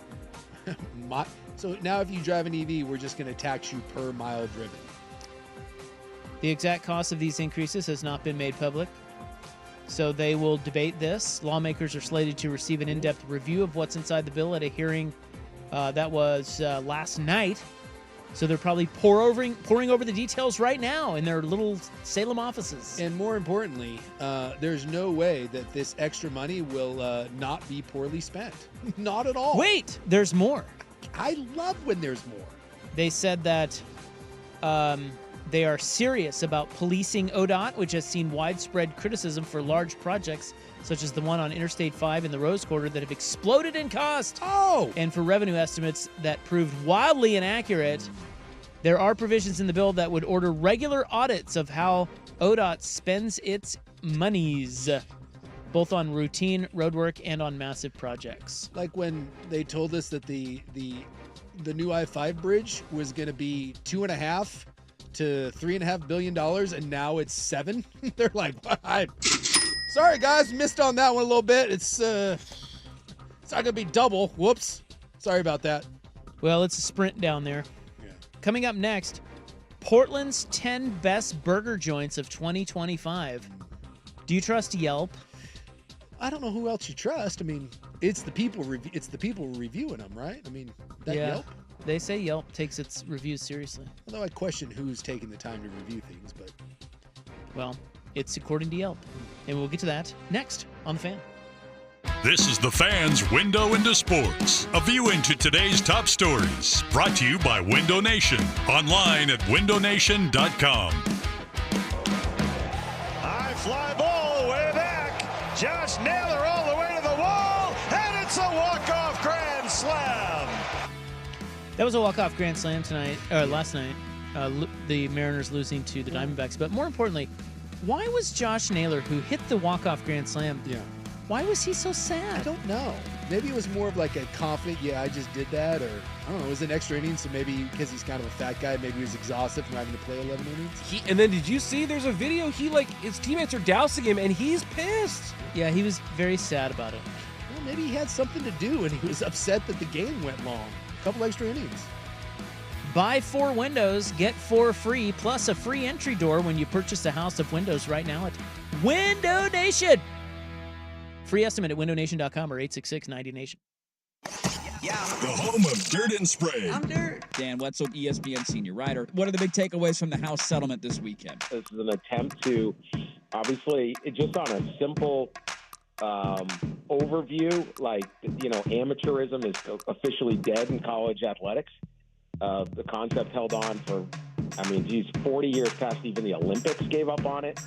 Dirt and Spray, weekdays 6 to 9 a.m. on 1080 The Fan. Saving money is smart, and Three Mountains Home Services make it easy to save all month long. Because right now, you can book your AC tune-up for only $99. Call Three Mountains today and pay only $99 for your AC tune-up. Don't get stuck in the heat this summer with a broken AC. Now's the time to make sure it's working properly. Get your AC ready for summer with Three Mountains Home Services special $99 AC tune-up. But only when you call Three Mountains Plumbing by June 12th at 503-714-6460. Three Mountains Home Services make home services delightful. So what are you reading? I'm checking.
Primetime with Isaac and Sue Brought to you by Langdon Farms Golf Club. on 1080 The Fan.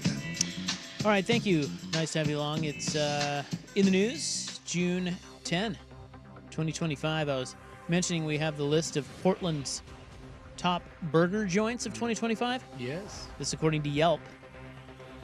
And I do love a good burger. I'm a big burger head. Love burgers. Who loves burgers more, Souk or Buck? Probably Souk. Fight. I don't know.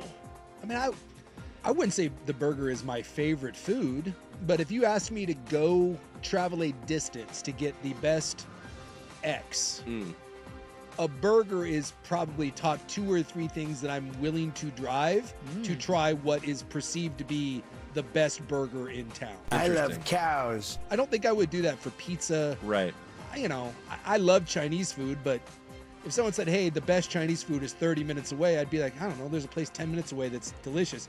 Tell me the best burger is out in Hillsboro, you can get me in a car and you can get me rolling out there. What if the best burger is in Missoula, Montana? Look at I'm not going to Missoula, Wow. but if I was going to there for another Pendleton. reason, I would definitely make be like, hey, we need to go to this burger place. I hear all about it. Well, Yelp is a great go-to for ratings, reviews, and rankings when it comes to food joints. Absolutely. And here's what it says about Portland. Talk to me. In 2025. That was me stalling. Portland Burger. Located in downtown on Southwest 2nd. Portland Burger? Portland Burger. The best burger in Portland is at Portland Burger. I don't know Portland Burger. Although, you know, hey, Portland. 781 reviews, average of 4.5 stars. I'll be damned. Well, now I feel like, see, I didn't know. Now I feel like I want to go try Portland Burger. I think that Yelp reviews are generally very honest, but I do also think that there are certain restaurants that try to lean into their Yelp more than others and make that their biggest priority. So of the people who reviewed it, but like 781 reviews is a ton. And Yeah. so they're pushing for this, whereas others might not be, but might still have comparable burgers. I think that's fair.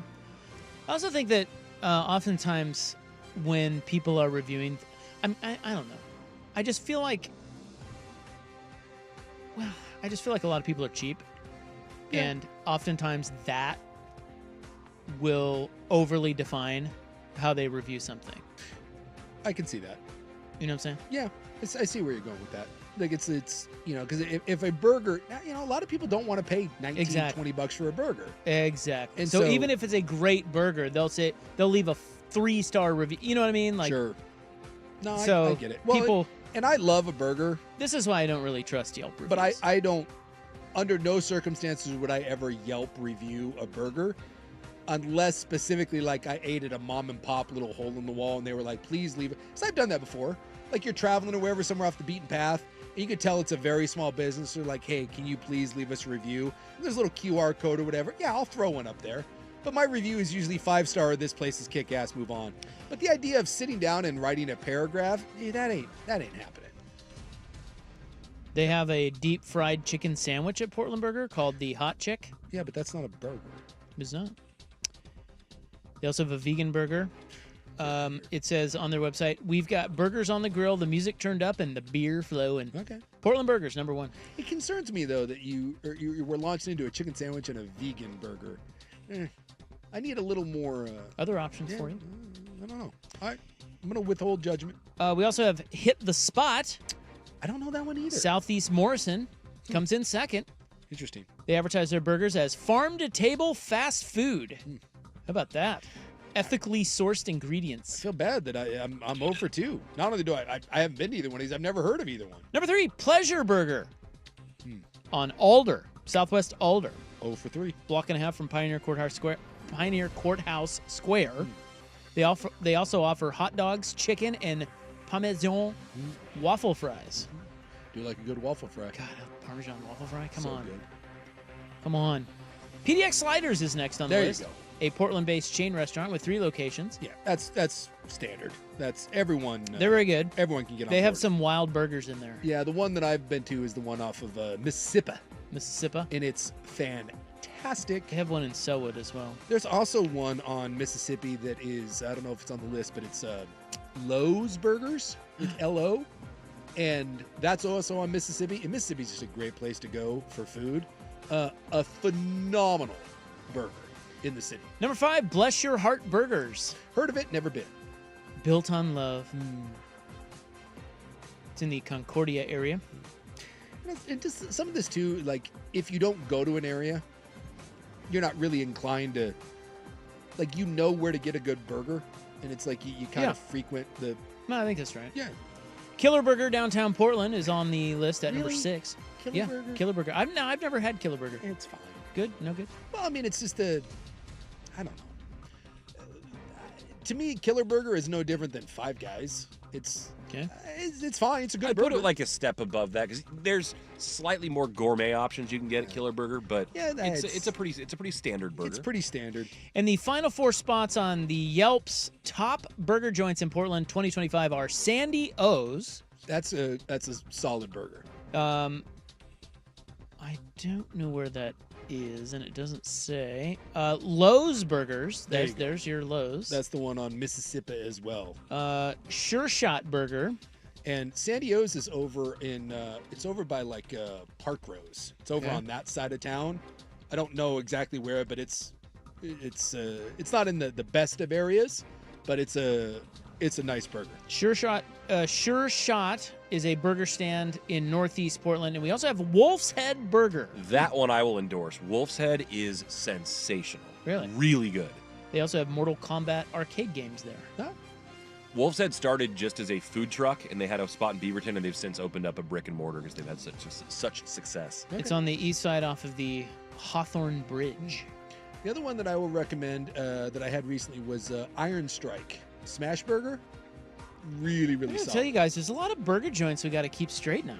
Like that's a lot to keep an old duder's head. There is.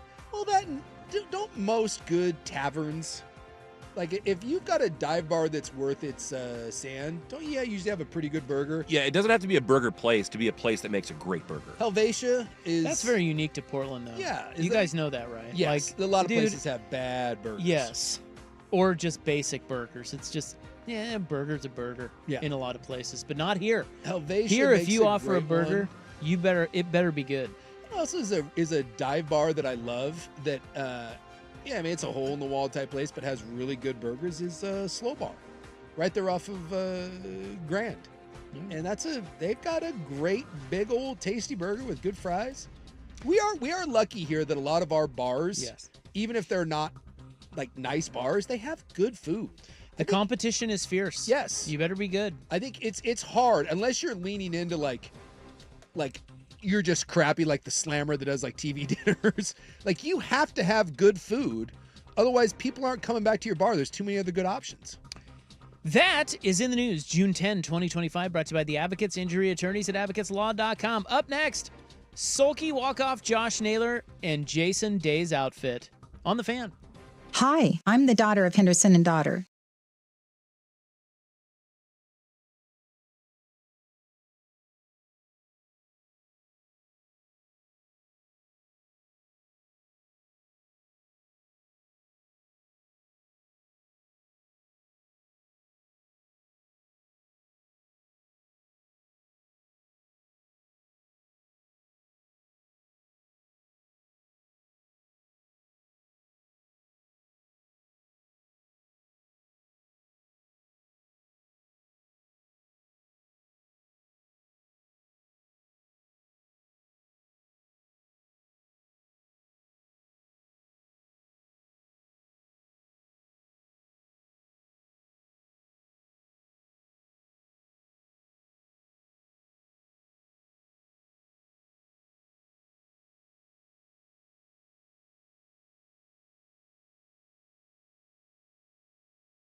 From the George McCoy at Warren Allen Sports Desk, a Sports Center update on 1080 The Fan. Ryan Buckley with this Sports Center update. First on The Fan, both the NBA Finals and the Stanley Cup Final off tonight, with the Thunder and Pacers resuming play on Wednesday, while the Oilers and Panthers will wait until Thursday to lace up the skates again. College World Series gets started in Omaha on Friday. The Beavs will open play on Friday against the Louisville Cardinals. That will come your way at 4 o'clock on ESPN.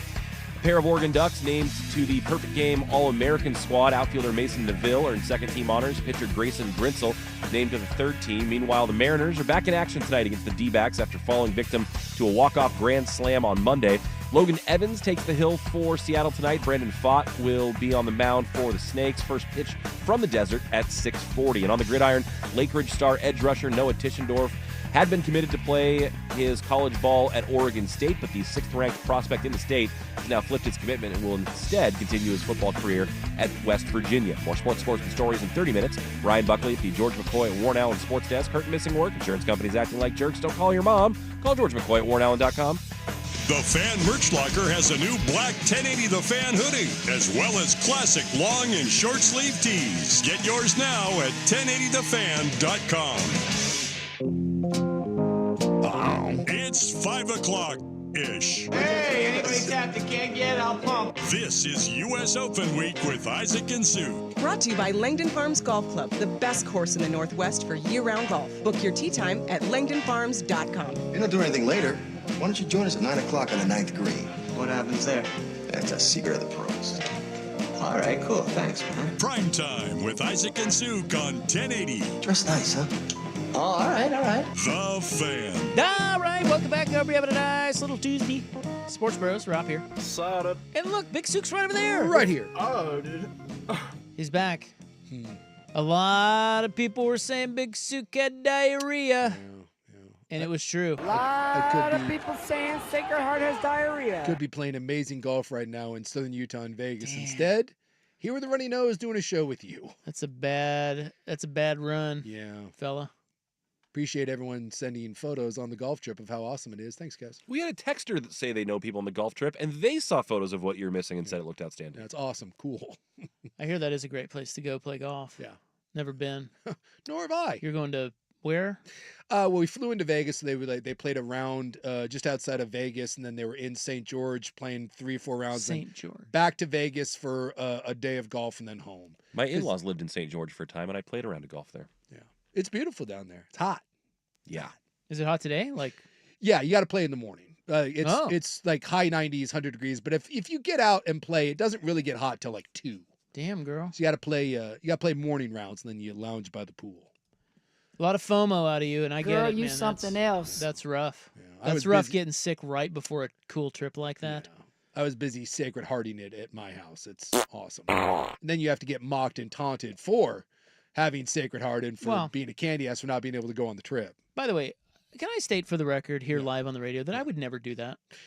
But some people, I get it. Some people do, and you should expect that. There's a lot of taunts coming my way. But I would never do that. What are you going to do? Understand. All right. Well, Aaron Judge just hit a home run that was 470 feet. Ooh, one that you poo-pooed during the break until you watched it. No, I didn't. I just got bristly because the way it was framed to me was Aaron Judge just hit a home run to a place at Kauffman Stadium in Kansas City where no one's ever hit it or something to that effect. Okay. Well, that's what got you bristly. It was one person said they had never seen a ball hit it there. They're an idiot. And also, it was a moonshot. It was a bomb. 470 feet? It's a long way. And he hit it way out to left field. But I happen to have watched Bo Jackson hit a ball out there, so suck on that. In your face, internet person. That's right, Aaron Judge, an internet guy. I've said this multiple times. There is nothing I find more unreliable than the home run. Feet. Because, dude, this thing gets out of there in a hurry. But where this lands, it doesn't seem like it's that far to me. And I'll watch someone hit like a towering shot that I'm like, oh my God, that's 480. And then they're like, it was 440. Like that, I mean, that seems like a long way, but it certainly doesn't seem like 470. I cannot judge, nor do I trust when they tell me how far a ball went. Well, they have that on the home run derby now. Yeah. Where every home run, instantly they tell you, like, really? Was it? I'll tell you what, it gets Really? out of there in a hurry. It was definitely one of those where I enjoy when the pitcher doesn't have to turn around. Oh, he knew. Yeah, you're like, and that's gone. 117.8 miles per hour off the bat. Yeah, they said. 117.9 according to MLB. Oh, 0.9. My bad. Yeah, it was a long way. 469. So last night, Josh Naylor hit a walk-off granny to beat the Mariners. And now the Diamondbacks are having some struggles. Yes. Well, so are the Mariners, by the way. They are. But I think the Diamondbacks maybe had higher hopes than the Mariners. I mean, that's a... I mean, I think both went into the season with high expectations. Yeah, but I think Arizona, outside of the Dodgers in the NL West, I think Arizona thought they could be right there. Sure. And the Padres, although the Padres can't hit anymore, the Giants are slowly fading. So the Arizona may still get there in that division to number 2, but they're 2 back of 500. Yeah, they're not even 500. They have not been good.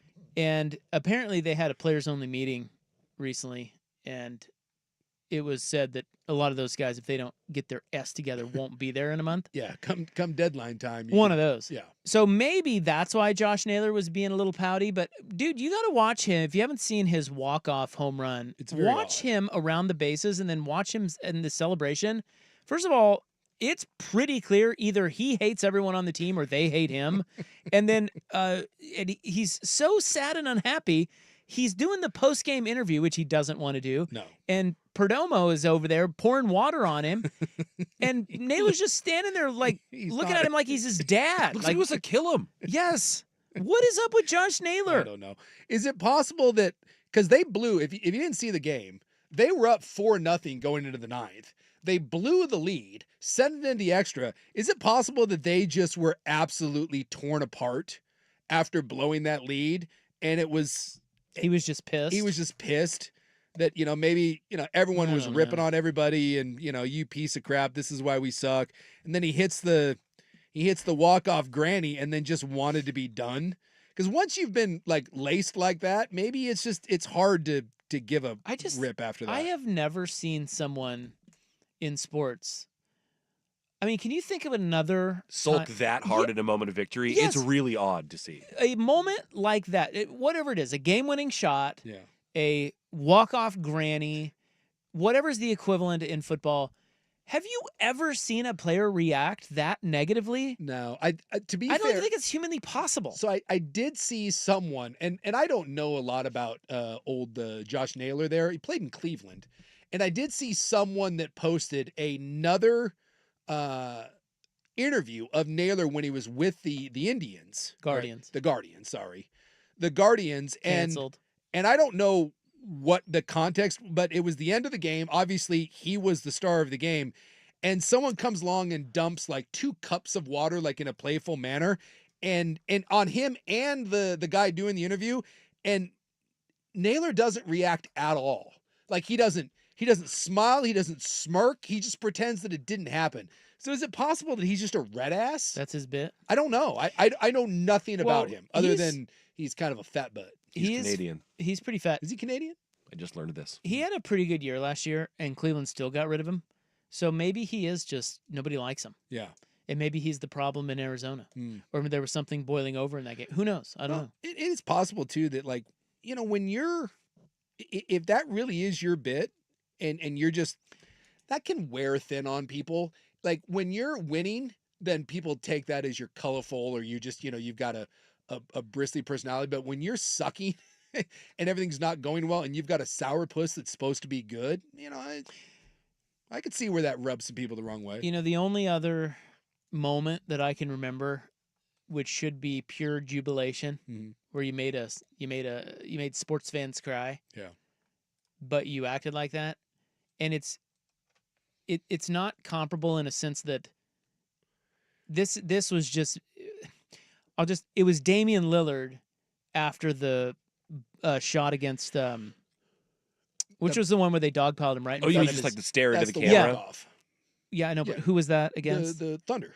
That was against the Thunder. Yeah. Was that the Paul George one? That was Paul George. Yeah. Yeah, his reaction during that was not like Naylor in a sense that he didn't look sad. That was the tough guy. Yeah, he was doing the tough guy mean mug thing. Yeah. Like show no emotion, I'm a badass type, Yes. which is really cool. But I really don't even know how you do that. Like, how do you not? Well, that's a predetermined bit. That's the Yeah. That's the I've got a bigger. How do you stay so cool? Well, that's why he's cool. Well, yeah, and again, it's bits. Like you. But it's like pure. It should be pure raw jubilation. You should be like jumping up and down like a little girl. Yeah. You know? Yeah. Because you're just so excited and emotional. No. Committed to the bit. Committed to the bit. You got to be. I've been tough. here before. You got to flex on these bitches. You're like, yeah, check this out. That. I tell you what, dude. Naylor wasn't. Naylor was just Naylor was just a bitch. Yeah. But that be no buddy stuff. Lillard's look into the the photo of that is just an all-timer. It is an all-timer. I don't think we talk about that enough. Go look at the photo of him mean mugging when the whole stadium's going crazy. Everybody's piling on him, like his mom and his brother are right next to him, and he's just looking at the camera. He's borderline emotionless. It's great. By the way, so now I'm doing a deeper dive into Josh Naylor here, and if you go to Twitter and you just Google Josh Naylor, apparently there is a ton of interviews of his teammates throwing things at him. I think it's a bit. Because I think he's such a red ass that refuses to show emotion. His teammates, I think, are effing with him on purpose to see if they can get a reaction, and they can't. So then I'll ask this to follow that, and not that you have the answer to it, but he was sad immediately upon hitting that ball. He like slumped his shoulders. It was well before the interview. Is he just doing playing into it that early? What he realizes is because that's a walk-off granny, he's gonna have to do the thing he hates? He's gonna have to do the thing where the players are going to go mess with him, and I think he probably hates it. That's the only thing that makes sense. He's like, great, I just won the game, walk-off style. Damn it, they're gonna interview me, and guys are gonna throw water on me. I think it's that. Or is he cool and he's just being he's pulling a Damian Lillard? I think Naylor's a douche. Wow! He's one of those guys that's too cool for school. Well, that's Lillard too, is it not? Lillard at least has some emotion to him, but yeah, there's definitely a lot of NBA guys are. Yeah, Lillard was never sulky like this. This is like that's right. This is negative vibes. But there's a lot of dudes that play the too cool for school card, and it's kind of lame. Like it's not the best bit. Well, guys love to be macho, and I remember CJ McCollum used to do it. And macho people have to, CJ McCollum. It doesn't work for. Look, it works for Lillard. He's from Oakland. He's kind of got that. He's got a little bit of an assassin mentality. Yeah, CJ McCollum. You're like a wine drinking dork. You can't be doing that. Yeah. And he'd be like, "Oh, tough." Yeah, you gotta love gotta flex it on fools, man. Gotta be out there stunting. Gotta do it for the gram. Hey, Lillard, that like you said, that selfie or whatever, the close-up photo of him, that's an iconic moment. And don't think for 1 second that those guys aren't trying to create iconic moments. I mean, no one does this more than LeBron. I mean, my God. LeBron was born with a stick straight up his keister flexing on people. Well, you're talking about iconic. Yeah. Jason, I give you Malbon. Oh, jeez. Took me a second there, and I'm like, oh, wait, I know this. I'm going to send you a picture for homework during the break. I'm familiar with where you saw what he was wearing today? I saw what he was wearing. Okay. Well, we've got to discuss it. Yeah. Next. USA! USA! On the Fan. It's back. Your local Toyota dealers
that oftentimes when someone has a new or innovative idea, it is laughed at.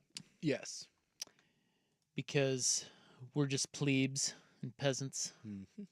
And we don't know a good idea from a bad one. No. But I got to tell you, when I first saw Malbon, the golf,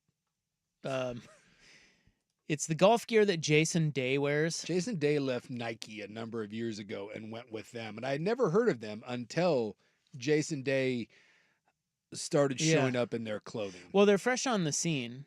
And I don't know anybody else who really wears them publicly. Like, I mean, I'm sure there are people that buy their stuff. I just mean, like, famous golfers or whatever that wear their stuff. I don't know anybody else other than Jason Day. He's the only brand ambassador. He's the only dude that was out there in this stuff. I have never seen a single human being in anything that he wears other than him. It's like when you see someone. I've seen other. I've too. seen a lot of bros wearing it. Yeah, oh yes, golf dude, bros wear his stuff. Malbon's catching on. This is what I'm getting at. So the thing is, when Malbon had probably been around before this, but they got Jason Day to wear their stuff in PGA Tour events. The big splash was when he went to Pebble and was basically wearing a sweatsuit. Yes. You remember that? It was yes. like all gray. He was wearing sweatpants and a hoodie, and they're like, that constitutes golf apparel? Yes. And it got everybody in a Twitter, and it started there, and it's been zany stuff ever since. And people are like, what the hell is he wearing? Today he was out there in, I mean, I don't even know how to describe what he was wearing. He was wearing a chopped up American flag. He had he had American flag shorts and like the Malbon gear. If you haven't seen it, look it up. Okay, but what I'm getting at is oftentimes we laugh and of course I did. I'm like, well, that looks absurd, you know. And then over time,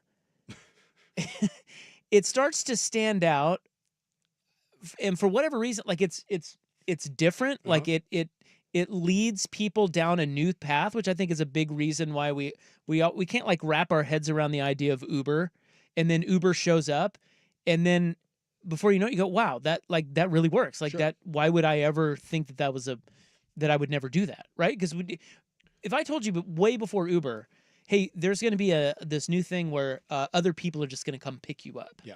I was that way about YouTube. I'm like, why would I go to a site to watch all these videos? I would just go to the site that had them. They're like, you'd be like, no, that's absurd. I saw someone not too long ago put out something that it was along these lines where it said, at one point, we thought Netflix was ridiculous. Exactly. Like Blockbuster thought Netflix was ridiculous, and all of them. We thought the iPhone was ridiculous. Yes. We thought Amazon was ridiculous. We thought Uber was ridiculous. And this is no different with Malbon. Oftentimes, when you have a good product, it is laughed at first because, one, it stands out because it's different than everything else in the market. Yes. And somehow, some way, and whether it's marketing or it's just good and people like it or whatever, or it's innovative or it's new and different, somehow it catches on. And Malbon is catching on, dude. I think he looks absurd out there. As do I. But the golf bros are loving this. See, that's funny. I have never seen anyone in anything that he wears. Like, they're out there. I haven't. So this is what I always chalk it up to. When I see Jason Day or someone wearing anything that's out there, I just accept the fact that it's not for me. And so I think if I think it looks ridiculous, chances are it's going to become popular. Because I think the idea for anything like this is to be kind of radical and different. And it's to make 40 or 50-year-old men be like, oh my God, what the hell are you wearing? Right. And then the Will Ortners of the world want to do something that's going to make an old man be like, what are you doing? That's the ticket. The ticket is to just make old men like us go, what the hell? I am convinced that the way to make something popular with young people is to have old people look at it and be like, you're an idiot. Yeah. And if that happens, young people will wear those like red weird like Astro boots that people are wearing. Oh God. Like I forget what they're like, Mishkas or whatever those things are. They look like Sonic the Hedgehog boots. Uh-huh. I'm convinced that all of that is just to see how uncomfortable you can make old men and like sensible Midwestern folk.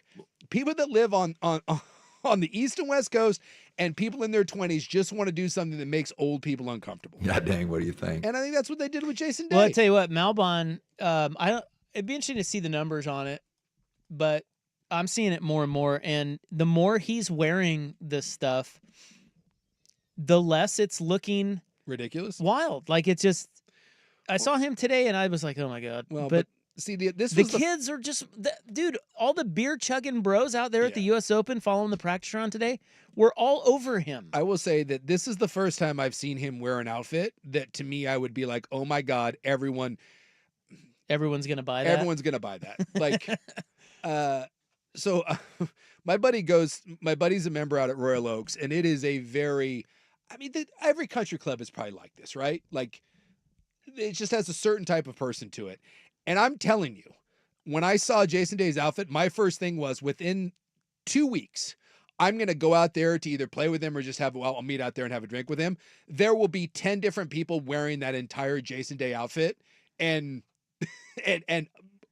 like, proudly, like the America thing will be see, a I'm thing. surprised if you haven't, like, I'm surprised you haven't seen the bros at Royal Oaks wearing the Malbon stuff, because it's out there. I haven't. So he was wearing just a blue Malbon hat. Yeah. And their hats are pretty sharp. They've got the Malbon, and it's just says Malbon. It's kind of not really cursive, but almost cursive. He was wearing American flag shorts that were kind of mid-thigh, dude. Like, they were short. They were like swim trunks. There's a company called Chubbies that really popularized that style of short for young men, and like short swimsuit style, they look exactly like that. But his are more I'm wearing baggy. a pair of Chubbies right now. There you go. And it's got the stars on the right butt cheek. Yep. Everything else is red and white. It looks absurd. And then he's got he's just got a white pullover, but he's got an American shirt. Yeah. American flag shirt that matches the shorts underneath the lot of stars and stripes. The white zip up. Yeah. My buddy will be wearing that within a couple weeks. I mean, imagine me wearing that. Like, imagine me showing up to our next tea time with that on. Well, you're not broy enough, and I you're know. not country club enough to pull that off. I'm not Melbourne guy. And by the way, the hat, that is not Melbourne. The hat is Motive. That's his only other sponsor that he plays in. Oh, okay. Sorry. I didn't see the front of it. Well, again, I just, when you're a clothing company, I think the idea is to get people talking, and no matter what Jason Day does, he gets people talking. And well, he does, but I think it's harder than that. Maybe you can get people talking, but if it's crap and people are like, what the hell? See, I disagree. Like, no way, dude. It's like you can't just throw anything out there. Yes, you can. The red boots are the perfect example. There's just dumb stuff people do now. No, just because you and I think it's dumb doesn't mean it's dumb. Those red boots look stupid on everybody. But again, and they're popular. This is just my working theory. If majority of people think something's dumb, a giant group of people will want to do it just to piss you off. Well, I think that's fine. Half of fashion is just giving the finger to what most people think. I just feel like that's not giving enough credit to the business and the product, but yes, there probably is some of that with Malbon. I mean, I don't know if it's wildly popular, but I'm seeing it more and more. And I just remember as an old man sitting there going, God, what is he wearing? It's like the first time you saw Ricky Fowler pop out there in that the silly Sunday all Great orange Gazoo Puma orange stuff hat. or whatever. It was ridiculous. And now little kids are wearing that, watching him play out there. That's why I say, if I see something and my first reaction is, what the hell is that? I'm like, well, that's going to be the new hot thing. And so just don't be the old curmudgeon because you're giving them what they want. Just because it's not for you doesn't mean that it's not for them. Because when you were a kid, you probably wore stuff that the old people thought was dumb too. Jinkos. Oh, yeah. That was my thing. Yeah. What's that? Those were and actually, it's kind of coming back around, though. Those were the ultra, ultra wide leg jeans. They had like a 23-inch opening at the base. Whoa. Like just ultimate, like, stupid baggy skater jeans. Kind of like the kid in Stick. And like guys and gals are both wearing that style of pant now. And kind of like Suka said, I think that's the reason for it is it's like the furthest thing from pleated khakis. It's just like the least adult thing you could wear, just these giant, non-functional, flowy jeans. My daughter told me that mom jeans are back. Yep. Like all the gals are wearing mom jeans. And I was like, oh my God. I was like, really? And she goes, yeah. And then I started noticing it. And she said it's because girls, they're not wearing jeans to impress the men. The men don't like them. Therefore, the girls are all wearing mom jeans now. And I'm like, well, that makes a lot of sense. Yeah, so now we're wearing mom jeans. Oh, that's all right. Coming up next, we've got a new fun game in honor of Aaron Rodgers to Pittsburgh and yesterday's conversation regarding Ricky Henderson. We'll do that next. But first, Buck with SportsCenter. This is a U.S. Open Week edition of Primetime with Isaac and Sue. Brought to you by Langdon Farms Golf Club. Now, from the George McCoy at Warren Allen Sports Desk, a SportsCenter update on 1080 The Fan. Brian Buckley with this SportsCenter update. First on The Fan, an update from our YouTube chat. This from Whiskey Beaver lets us know that those Jason Day shorts, $148 to wear the American flag around your lower torso. And if you want a box of Malbon tees, those will run you $38.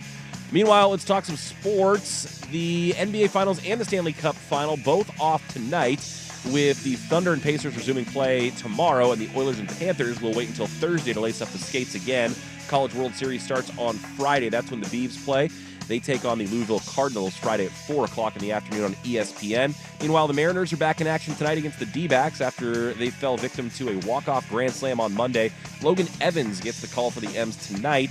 Brandon Pfaadt is on the hill for the Snakes. First pitch from the desert at 6:40. And on the gridiron, Lake Ridge star edge rusher Noah Tischendorf had been committed to play his college ball at Oregon State, but the 6th-ranked prospect in the state has flipped his commitment and will instead become a Mountaineer at West Virginia. More sports scores and stories in 30 minutes. Ryan Buckley, the George McCoy at Warren Allen Sports Desk. Hurt and missing work. Insurance companies acting like jerks. Don't call your mom.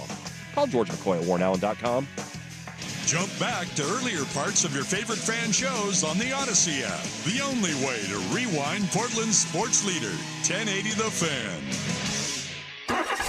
It's time for Who's Leading the Charge. A look under the hood at the coaches, players, and teams getting it done. Brought to you by Battery Exchange. 2-0. Swing and a deep blast way out into left field. Judge can't stop, won't stop. Why would he? 2-run jack in the first. 2-0 Yankees. Unbelievable. Oh, is it? You know who's unbelievable is Cal Raleigh. That's a guy who can't stop, won't stop.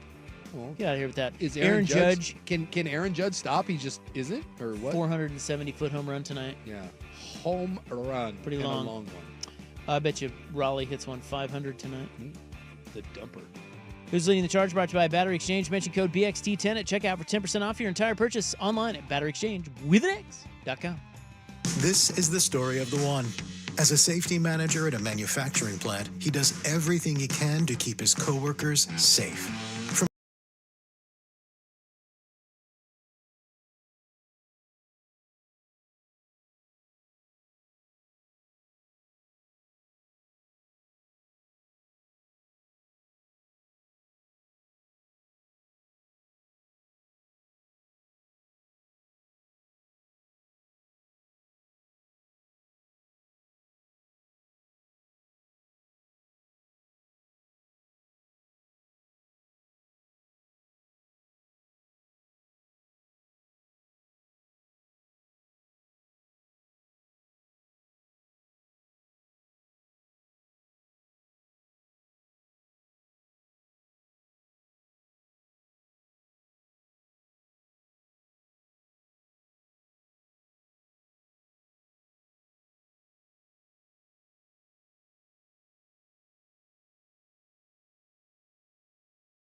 10-day stint somewhere else? Terry Porter. T. Porter. So obviously I remember him. He went to the Spurs. Where did TP go after that? You know. I remember him. I just remember him with the Spurs. San Antonio. Okay. Where else was he? San Antonio. That's it. I think so. Blazers in TP. Yeah. Okay. All right. So far I'm 2 for 2. LaMarcus Aldridge. Lakers? No, Terry Porter went to Minnesota before San Antonio.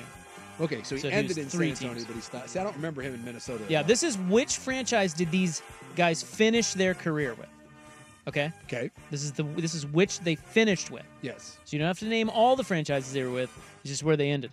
LaMarcus Aldridge, you said L.A. Did he? That is incorrect.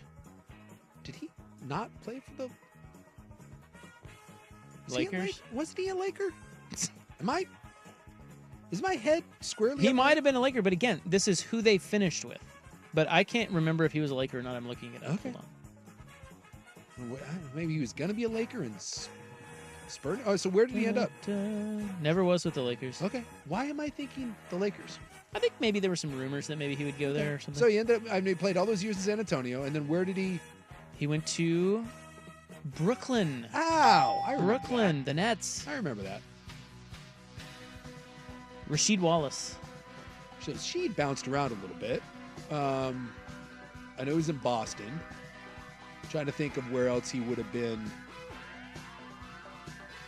Was it in Detroit? Is there somewhere else?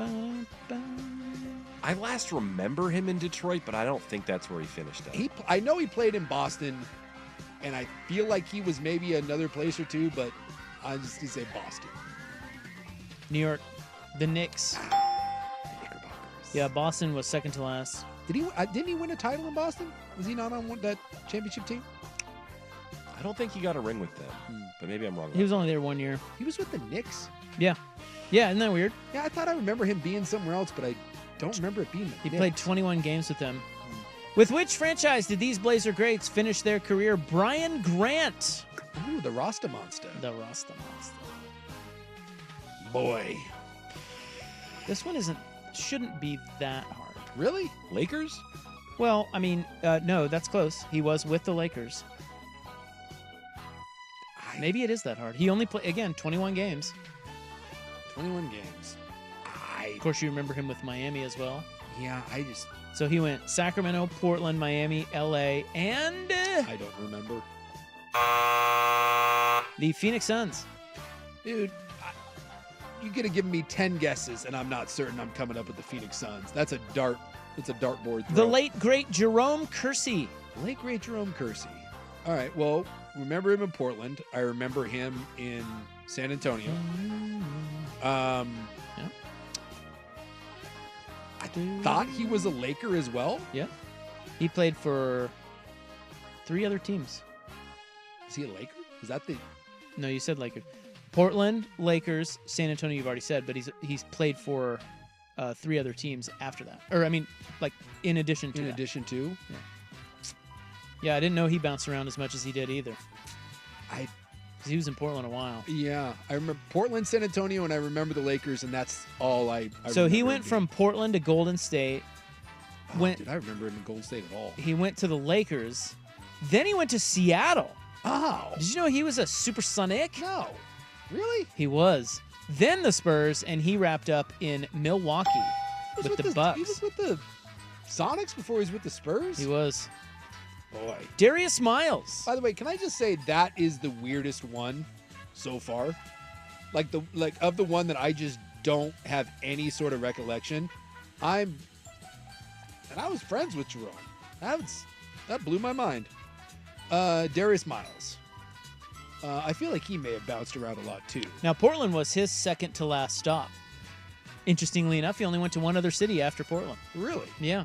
Well, So you remember him here. So he did his bounce around because he was with the Clippers. Yeah. And then he went to Cleveland, came to Portland, and then there was one other. After a couple of seasons of injury, he tried it out, and I thought he bounced. I want to say it was somewhere in the East. They are in the West. Okay, never mind. West? Memphis. No, dude, don't remember that. I was going to say Atlanta. How about Bill Walton? Old Billy, huh? Yeah, you remember Bill Walton? I do remember Bill Remember Walton. that guy? I do. So Bill played. I mean, he won a title in Boston. He did. Have you ever been to a volcano? So was Boston his last stop, or Boston was his last stop. I was gonna say because it was like he was. In fact, if I'm not mistaken, I believe Bill was the 6th man of the year, won a title in Boston, and then I thought he that everything just kind of gave out after that. How about Damon Stoudemire? Oh, Dad. Old Mighty Mouse. So he started in Toronto, right? And then Toronto to Portland. And then Portland to Memphis. Portland, Toronto, Memphis. Yep. And there was one other one. Played 31 games, one season. I do not. See, they always have that one last, I guess I'll take one more contract. Memphis to West. San Antonio. Damon Stoudemire was a Spur. Dude, I don't remember that at all. 2008. Crazy. How about the great Steve Blake? Ooh. Again, this is with which franchise did these Blazer greats finish their career? Steve Blake. Is he in Houston by any chance? He played with the Warriors very late in his career, but I don't think it was his last team. Blake was with the Warriors? Yeah. Because people joked that they should do an Alex Smith, Steve Blake, who's who man on the street. So, fun fact about Steve Blake, he did 3 stints in Portland. You know that, right? He did 3 stints? Yeah. No, 4. Get right the hell out of town. I know he lived Maybe here 3. Yeah. for in the off season. I don't know if he still does, but I know he loved Portland. I don't remember 4 times. Yeah, he came and went several times. Oh. But Way to go, Steve Blake. he went Washington, Portland, Milwaukee, Denver, Portland, Clippers, Lakers, Golden State, Portland, and then I remember the Lakers. Yeah, I remember the Lakers. Yeah, I remember the He Lakers. had one last stop. I had no idea, dude. I went with the Houston Rockets. I don't know why. Detroit. Steve Blake was with the Pistons? He was a Piston. How about Zach Randolph? Well, he went and had a lot of success in Memphis. I know that. Mm-hmm. So I'm obviously that he didn't end in Memphis. He did not. He stopped. He went. They always go somewhere else. There was did one Zeno other. go to Sacramento? Yes, that's good. Nice. right. He started 58 games for the Kings. I think I was producing those pre and post game I do kind of roughly remember that. How about Sebastian Telfair? Oh God. Brooklyn? And I use the term great loosely. That is loose. I know. Wasn't he in Boston when he had the gun thing? I'm gonna say the Celtics. You going Celts? He went. I'm pretty sure he was in Boston when all that went down, and that's all I can remember. But I'll bet you are not even close. Not even close. He was 21 years old when he was in Boston. Really? Portland to Boston, to Minnesota, to the Clippers, to the Cavs, to back to Minnesota, to Phoenix, to Toronto, and then to Oklahoma City. He was a Thunder. Get right the hell out of town. How many years did he play? Was he a Thunder or was he Thunder? How do we do that right? He was a Thunder or he was Thunder? I think the latter. I'm gonna go with the. He was Thunder. You know what's weird? He was a Thunder. For all He of was those, a member of the for all of Thunder. those teams, he only played parts of 10 seasons. Which, by the way, that's a nice career. That just tells you that's a lot of bouncing around for. It's a lot of bouncing around for. He hung on, didn't he? Yes. Okay, now these are the. I'm going to give you the last. 8 teams in 10 years is not like you're not. No one's in love with you. This is with which franchise did these Blazer greats finish their career? And again, I'm using the term great loosely. Yeah. I've got 5 more on the list. Okay. And I had to skip over a few in the interest of time. Bonzi Wells. Ooh. This one will blow you away. Bonzi. I don't think you get this. I remember Bonzi, and wasn't Bonzi? I remember with the Kings and maybe the Grizzlies as well. He. Am I wrong? So he played in Memphis. Yeah. He then did go to Sacramento. Hey, look at me. Followed by Houston, and then Jazz. he was a what'd you say? Jazz? No. He was a New Orleans Hornet. Oh. He was a New Orleans Hornet. remember that at all. Not a Pelican. So kind of. A Hornet. Yeah, like, I mean, you know. When you said Utah, I thought you knew, and I was like, oh my God, he was with the Utah Jazz? Jermaine O'Neal. Ooh. So all those years in Indiana, I feel again, I don't know why, I feel like there was a Sacramento Kings stint in there. There was definitely a very late Golden State Warriors one. I just don't think it was the last one again. Maybe Raptors? It was the Golden State Was it the Warriors. Warriors? Really? He's right. At the age of 35, he played for the Warriors. He went Portland, Indiana, Toronto, Miami, Boston, Phoenix, Golden State. So everyone but the Sacramento Kings. Oh. And the last three, we've got Myers Leonard. You should, I think. Well, he was in Miami when the whole the anti-Semitic. Yeah. There's crap always came up. one There's more. Always one. Oh. You got it? I You think got he it? was in Milwaukee. That is correct. He was a Buck. And then he did a country song about saying goodbye. That's right. About how they won a high school state championship. Buck had that at the Check ready. the tape. I was going to try to use it as the bed music to play out the guesses, but we got So like there's good and goodbye or something. That's right, good and goodbye. Scottie Pippen. I'm just trying. And of course, trying to process. I mean, Myers Leonard. some people may think Scottie Pippen finished here, but he did not. Was he in Houston at the end, or was it Houston before here? Houston was before Houston us. before Portland. Yeah. Where did he go after the Blazers? One last stop. One last stop? Yes, sir. Is it some crappy ass team? Did he play for like the Wizards or the Hornets or something? He played for the Chicago Bulls. He went back to Chicago. Really? He did. BS. At the age of 38, played 23 games, started 6 of them. Oh my God. In the year 2004. So that wasn't like a ceremonial thing, like one It day. probably was. I know, but normally No, he when played they do 23 that, they games. never play. Yeah. Huh. And last but not least, That's kind of cool. on the list of which franchise did these Blazer greats finish their career? How about Maurice Lucas? Gentlemen. Interesting. It is an interesting one. That is interesting. Because he was not in Portland for very long. No, at he all. wasn't. He was not. No. So he started in the ABA. Yeah. With the Spirits of St. Louis. Then he came to Portland.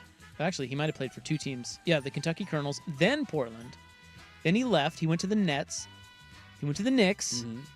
At the age of 30, he moved on to the Suns, and he still played for 3 more teams. Still played for 3, so he just was bouncing around. All over the place. No longer a starter at this point. At the age of 33, he was a Laker. At the age of 34, he played for the Sonics. Can you believe that? No, I can't. I did not know that when I looked this up. I was like, whoa, I didn't know. And last but not least, Maurice Lucas finished his career with... the Portland Trailblazers. He came back, Jason. Started... Played an actual role? At the age of 35, he played in 73 games. Hey. Never started, but averaged a whopping, on the fan, 6 points. Hey. That's kudos. Tip of the cap. A couple of others I left off. Buck Williams, Knicks. Okay. Cliff Robinson, Nets. I remember that. And Kevin Duckworth finished with the Los Angeles Clippers. Don't remember that at all. Yeah. That is way over. So therefore, who knows what's next? A short segment. It will be short on the fan. It's time for a Ducks Report, the inside story on Oregon athletics. Brought to you by Mods PDX. The future of building is here. Do you like celebrity softball games? Sure. The Oregon Ducks are having one. I did not realize they'd done this last year, but Oregon football, for the 2nd year in a row, putting on a celebrity softball game at Jane Sanders Stadium, the Oregon Softball Stadium, July 12th. It'll be a Ducks football offense versus defense. Dante Moore, Bryce Betcher, the captains. All the proceeds go to Kids Sports. My money's on Betcher. Yeah, they're going to have a home run derby, too, to precede the All-Star game. So home run derby at 5:30, game at 6:30. That's kind of fun. A little something for charity there. Getting creative. I like it. Kids Sports. On Speedy X, the future of building is here. The Portland Trailblazers are for sale. Oh my.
Well, we got the club next.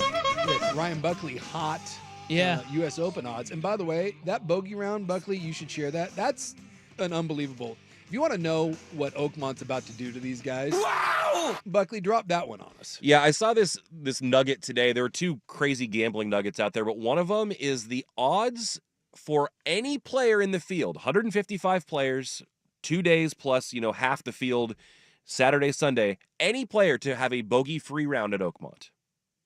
The odds, 900 to 1. Jesus. Oakmont's about to kick some boys square in the me ball. And yet I feel like that's a good bet. Isn't it? You think that there will be a bogey-free round or there won't be? Pissing your money away, but Wait. It's 900 to 1 that a player will have a bogey-free round. Oh, yeah, no. Yeah. I'm saying, I thought you were saying the odds No. of the whole field not having. Okay. Yeah, I misunderstood that. You're right. That I would not bet on that. No, no one's going to play. Again, point out, Rory said that he played there the week before where it wasn't quite what it is now. He said the greens were rolling at 15.5. He said they were obviously growing the rough and it's going to get worse. And he said he thought he played pretty well, and he bogeyed he birdied 17 and 18 to shoot 81. He said he hit it just off of the fairway, and he said without a spotter, it was taking you multiple minutes to find your ball when it was just off of the fairway. Yeah, it looks pretty wild out there. Isaac and I were talking a little bit about this yesterday, and Scotty Scheffler's odds specifically. The other crazy nugget that I saw is you can do a straight up Scotty Scheffler versus the field bet. Scheffler to win plus 275, the field minus 400. Do you want the 154 guys or do you want Scotty? Dude, I'll take minus 400. I will too. That seems way short, doesn't it? All day. It's just. I'm excited because I know some people hate, when the U.S. Open does this. I don't mind it. It's kind of fun to see players that are brought to their knees a little bit. It kind of sucks when it feels like it's unfair, but tough and challenging. It's not bad to see, even par gonna win a tournament. Yeah, this course isn't unfair.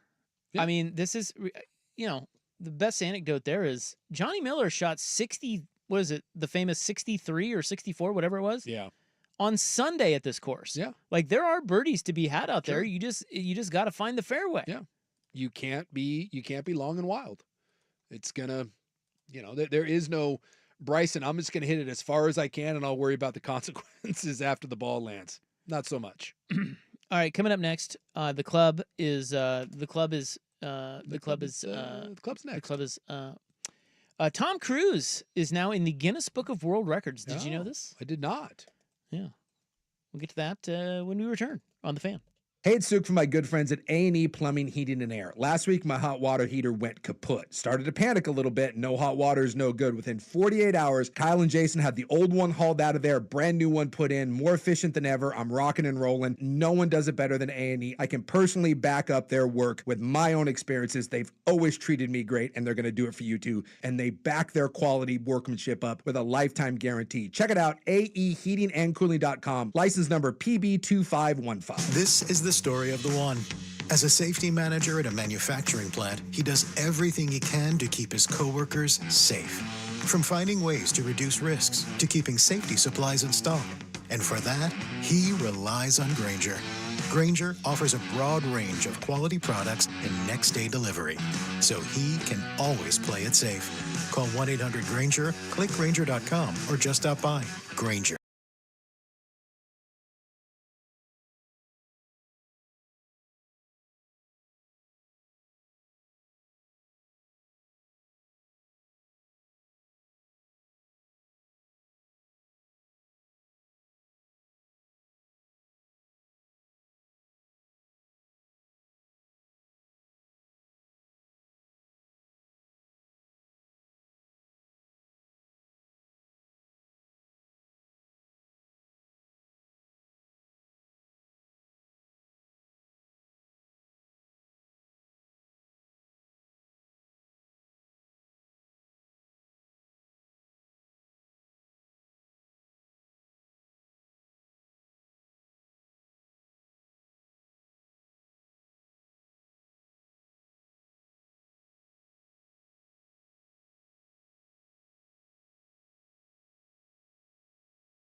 From the George McCoy at Warren Allen Sports Desk, a Sports Center update on 1080 The Fan. Ryan Buckley with this SportsCenter update brought to you by Reynolds Defense Firm. If you've been arrested for DUI, you need a team of attorneys that you can put your trust into, call Reynolds Defense Firm today.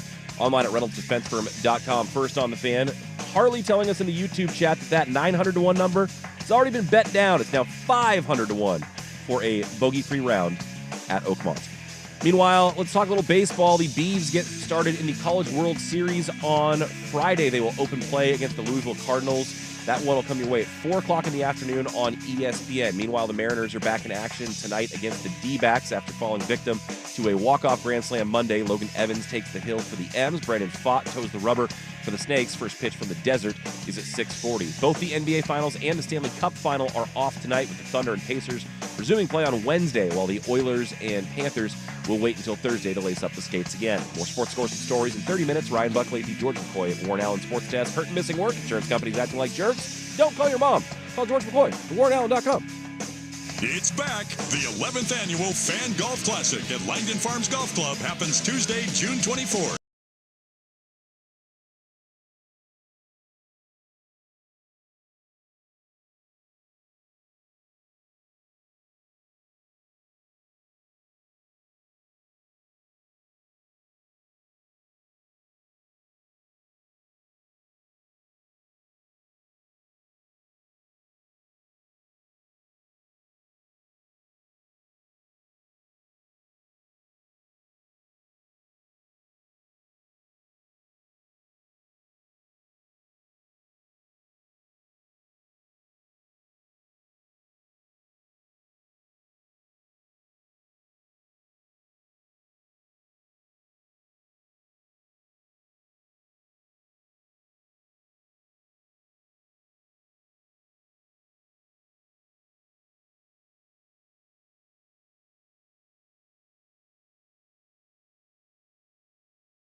It was a rough. Couldn't go on his golf trip. It was a rough 4 days. Not gonna lie. Friday night. I mean, today was kind of touch and go. It's kind of one of those like, I don't know about you, but like after being sick for like 3 or 4 days, do you just get stir crazy? Like yes. I can't. It's like, and I don't even say 3 or 4. Like, if I'm homebound for like 48 hours, like really not going out, I start going nuts. Yeah, it wasn't good. Like normally my gal is in a constant state of telling me to like rest. I'm not very good at just not doing things. And even she was like, maybe get out of the house today. Like she's getting. So you went to Bi-Mart? I did. I went to Bi-Mart. Like any good human and had an would do. experience of all experiences. Yeah. When you don't know what to do and you've been hemmed up, go buy yourself a hedge trimmer at Bi-Mart and get made fun of by a Vietnam veteran for wearing it. Just be aware that if you wear a Navy shirt, be careful. There may be an old crusty Marine that's got some choice words for you. And he's not even buying anything. No. That's the best part. Sir, you can go ahead of me. I'm not even buying anything. Wow. I just think, was he just waiting for Navy people? That make his whole day? His pastime is just waiting to get into arguments about different branches of the military. I kind of want to wear an Army shirt back in there. I want to see if I can wear an Army shirt and find that guy. And would he say the same thing about the Army, or was it just the Navy? And would he say the same thing about you? You couldn't hack it. Like, I mean, would that change depending on who you serve with? Yeah, he would have run through a big boy like me back in the day. lucky it's not 30 years ago. Yes, sir. What are the top 3 places someone who wanted? How did you put it? You said start a military branch argument. Yeah. Hello? Are you paying? How I? Is that what you said? Yeah. Well, is his pastime essentially? Yeah. Once again, Yeah. Ryan Buckley not listening. No. I am too. I think you're onto something. I think Bi-Mart's in the what top are the 3 top or 4. 3 places? I think I would imagine one is like the old Shriners Club, or like, oh, that's pretty good. You know, like the Eagles Club and Elks Lodge VA. Clubs. Yeah, the VA. Well, certainly the VA. There you go. That's number 1. Off the top of my head, I thought of Bi-Mart, Harbor Freight Tools, a nice Golden Corral. I feel like if you go to a Golden Corral, you will get competition between the Marines, the Army, and the Navy boys. Between discount consumption like Bi-Mart, Yes. between like home improvement, like and then discount home and then a improvement, buffet. like at Harbor Freight. I think you've got and freight, but and then buffet. I think you've got your bases very well covered. And yes, definitely an Elks or a Lions Club. Someone says Elks or Lions Club of Battleground Washington, you will get some competition. But what I liked from my man today is it wasn't enough to be wearing the Vietnam veteran hat. He had to throw the vest on to go with it. You don't really see the vest very often, especially on a day where it was 90 degrees. But he felt very comfortable in that. Like, I thought that guy was great.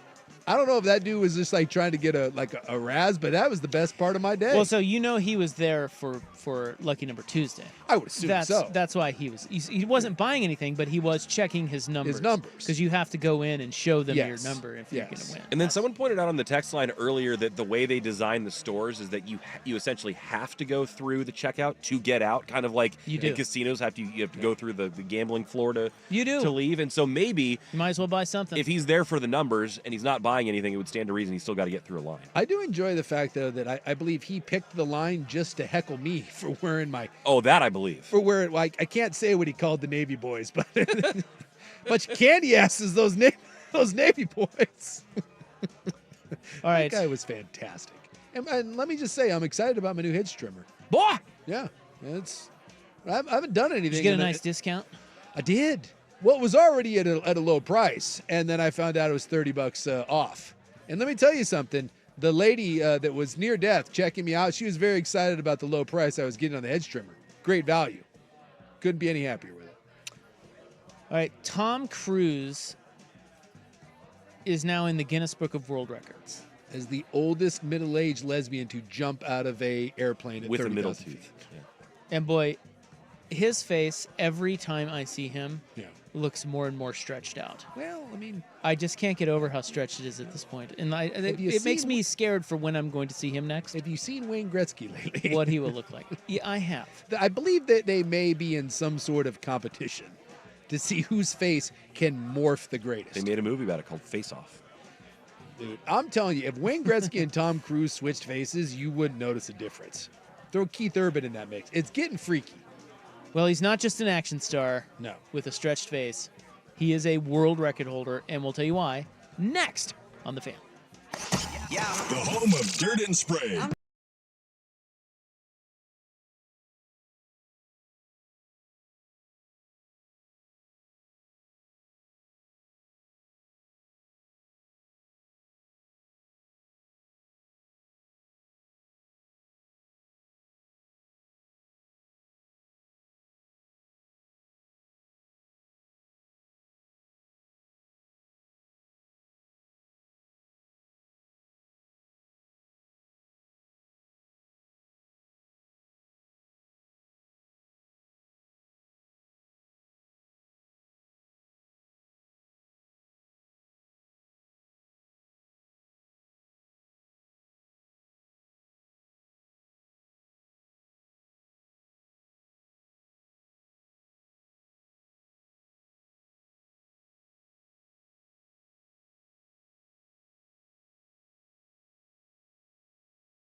Book of World Records record is what I meant to say. Cruz now holds the title for the most burning parachute jumps by one individual. Oh. What is a burning parachute jump? Is it literally a parachute that's burning while you jump? Yeah. Oh, so what else would it be? Well, I don't know. It just seems like who else would... Outside of a movie, why would you ever jump with a burning parachute? Well, this was my question about the Guinness Book of World Records, and I know that there are tens of thousands of world records in there. Yeah. And tens of thousands that people try every year. Yeah. To, to beat. Yeah. But I don't really get, does it, if one person does it, is that a world, does that set the world record and they put that in there? Or do multiple people have to try it? Or who we need to ask about this is Joey Harrington. You remember he's told us this story where the folks at Wyden and Kennedy were trying to come up with the longest train of office chairs, and they needed with a singing caboose or something, and he kazooed at the end of the line. I'm like, I can't imagine there are people all over doing this. It feels like you just have to tell the Guinness Book you're going to try something, and they tell you whether it's been done or not. I do know that the Guinness people you have to submit what you're going to do. So I'm guessing they do determine if anyone's ever done it before. And they vet it. Yeah, they vet it. But can you just... what I'm asking is, so he did this while filming The Final Reckoning. Yes. And he did it 16 times. And I guess they're saying that the record was broken during filming, meaning someone else had the record. Well, then it had to be another stunt man. And then they submitted it. Although the crazy part is I'm watching this on Instagram. I'm watching him do it. And... dude, it is badass crazy that he's one of the most famous people in the world, and he doesn't have he's jumping out of an airplane. He's risking it all on every take. Yeah. Say what you will. I love Tom Cruise. I get he's insane, the Scientology thing. Tom Cruise is freaking fascinating. And all I've ever said is that whenever I die, whether that's tomorrow or, next Tuesday, I just want someone to be like, dude, that guy didn't get cheated. That guy lived a good life. He saw some stuff. Tom Cruise has lived 1,000 lives in his 63 years. Dude, that's freaking insane. I'm watching him jumping out of that, and there's only so much you can fake that. It's insane. My man is literally spinning in a whirly-bird thing with his parachute on fire, then he has to ditch it and then he has the spare chute. But the fact that you're doing that at 60 years of age... And doesn't he do it 16 or 17 times in a row that day to get all the takes? Rob said 16. 16? 16, yeah. 16 times during the making of The Final Reckoning, the last Mission Impossible. And So I'm would watching you- how they go about it, and people are chiming in, other stuntmen are saying hey, I've done this once or twice, and this is stupid. 16 times, he goes, this is insane. And this is from stuntmen that are yeah, I'm not doing this more than once. Would you like some other unusual Guinness World Records? Yeah. JC Babes? Yeah. And by the way, I would not attempt a burning parachute jump one time, let alone 16. Is there one that we could break, you think? Yeah, I'm sure you could come up with some stupid... Yeah, I think it's just a commitment, none of which none of us will have that. No. But yeah, I'm sure there's I used one to or watch two. that show Robin Big, which was kind of fun. I remember that, yeah. Rob Dyrdek. With Big Black, Christopher something or other, who's his R.I.P. bodyguard, who's now dead. But yeah, they did that. I think they set out, I think they ended up breaking 4 or 5 on a show. They did this exact thing. They went through to find world records they could beat. One of them was powdered donuts, in a minute without a glass of water. Some of them were skateboarding tricks because he was a good skateboarder. But yeah, some of the stuff, I guarantee if you poured through the book and you put a little time and effort behind it, you could break something. How about the longest marathon on a swing? In other words, the longest anyone has spent going back and forth on a swing set? I think we once talked about, there was someone in the news that someone set out to break the teeter-totter record because they watched the Brady Bunch episode. Yeah. And so someone set out to do that for real, and it's it's several days. Oh, is it? Yeah, This is 36 hours and 32 minutes. That doesn't seem that long, does it? It seems like a long time. 36 hours? Well, and you do get pee breaks and stuff. But yeah, again, if you set that out, you could swing for. You get pee breaks? Yeah, I think when they say consecutive, you do get pee breaks and stuff. Huh. Well, that's no I mean, that makes it far less cool. Well, this is way underwhelming. I was going to go see how we might go about this, and I clicked on a link on the official GuinnessWorldRecords.com, and I got a 404. Oops, we're supposed to help you break records, not web pages.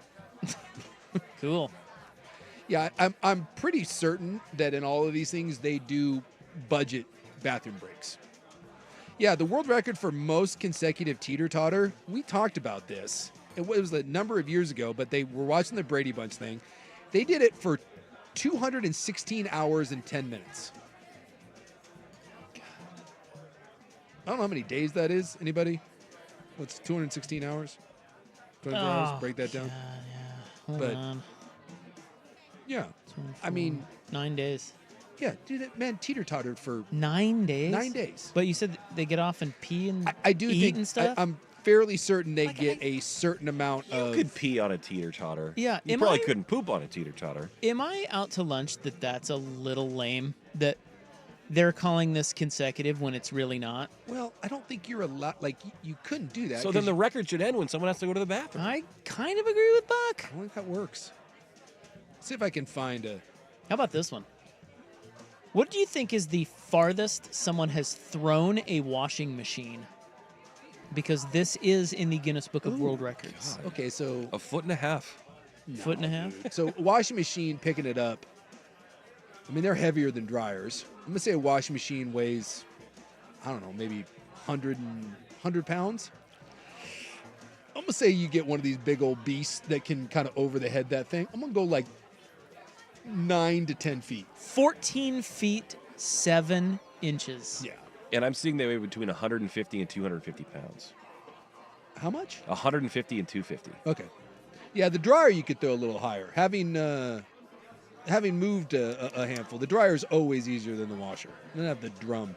By the way, the teeter-totter, they were allowed rare breaks one at a time at a portable toilet near the stage. Don't love it. But they're not allowed to stop moving. So one had to keep going. Oh, you had to hop on. Yeah. One would get off, run to take a leak, and the other one had to keep moving according to that. But they were not allowed to stop for sleep. Yeah, that would be.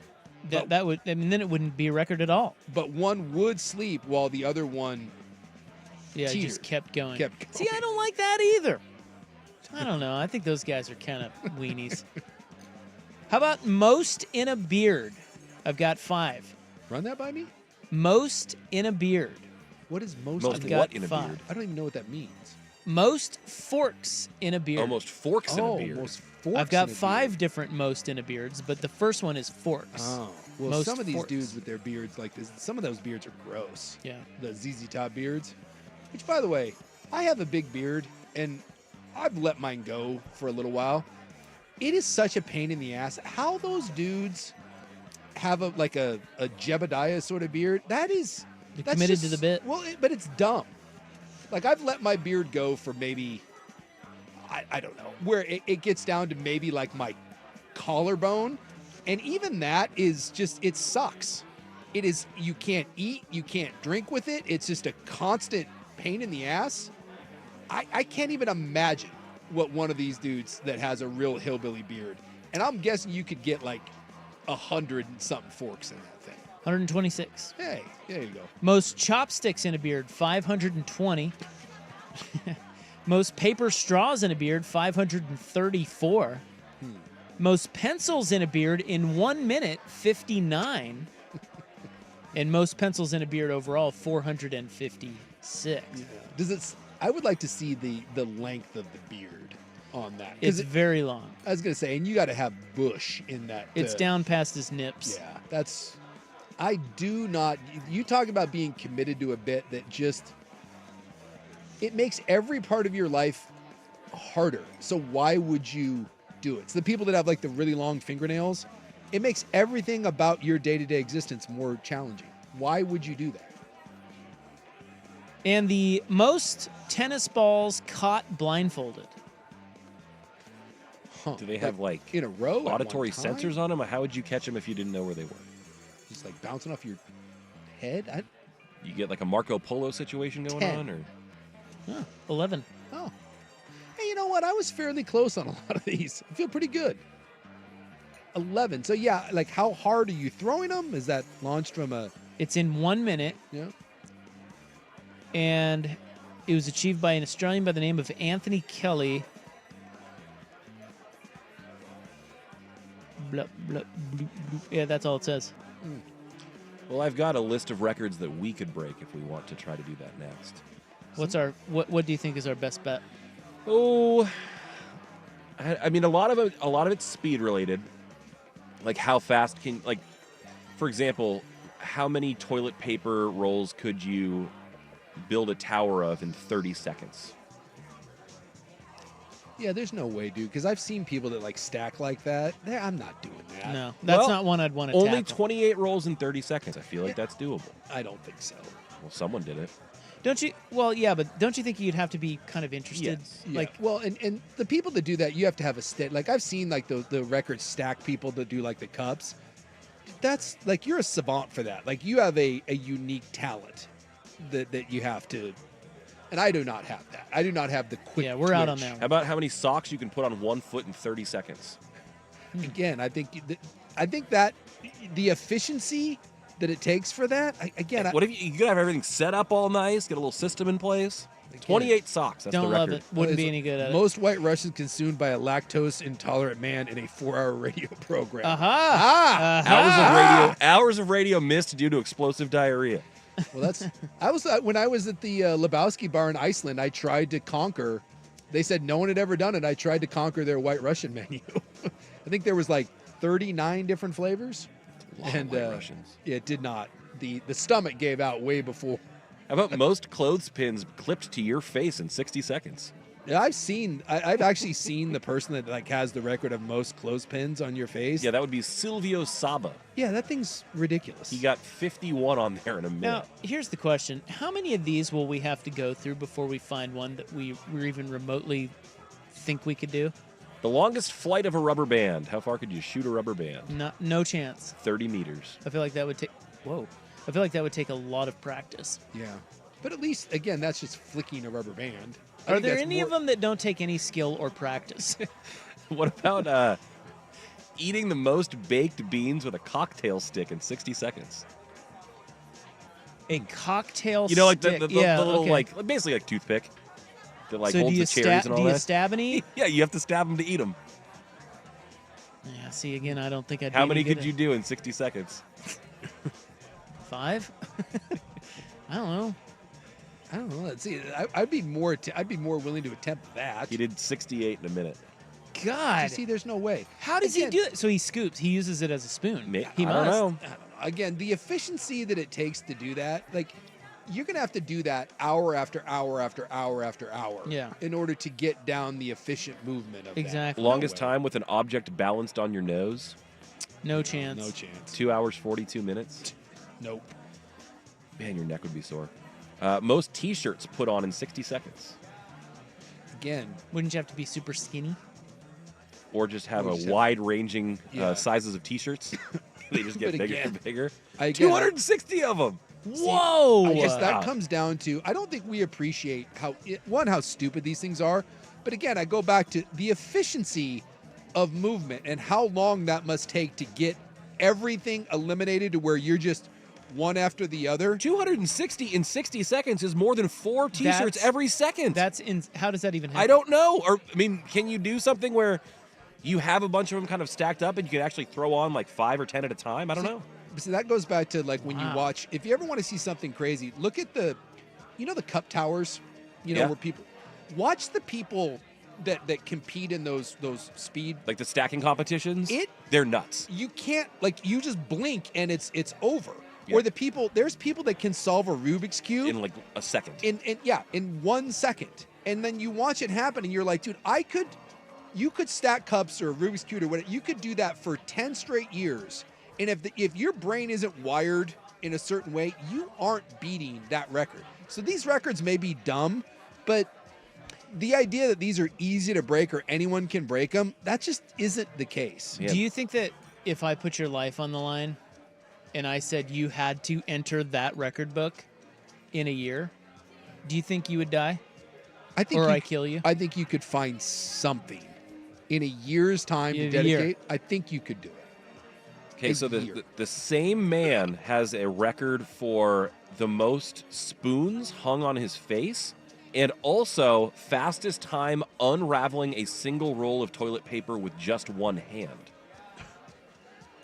Dumb. 9.8 seconds.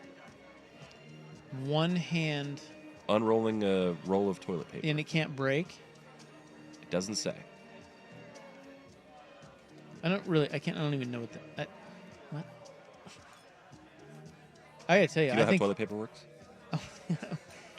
I think I'm dying. There's a good chance. Dude, I don't think, like, you put my life on the line and said, Rob, from this day forward, you have 1 year, 365 days to get into the Guinness Book of World Records. Now, if you complete something on the 365th day and it takes them 30 days to verify it or whatever, you're still in. Yeah. But you have 1 year. You got to get in that book or I'm going to kill you. I think I might be dead. I'll tell you this. Look, there's a good chance I'm dead too. I think the vast majority of people would be like, no problem. I think the vast majority of people at the end of the year were taking a bullet to the head. Well, and don't you think too that the hard part of that would be, okay, you'd figure out, it would take you a while to figure out, or you would pour over a night, like the whole book. There's like 65,000 records in there. Yeah. Okay, so you go over as many of them as you can in the shortest amount of time to find out which do you think suits you. Yeah. And then what you do is you have to pick one because it's going to take you a while to master it. Yeah. And what you're going to find out is, oh my God, I can't master this. No. And then you got to go on to the next one, and now you've killed a month.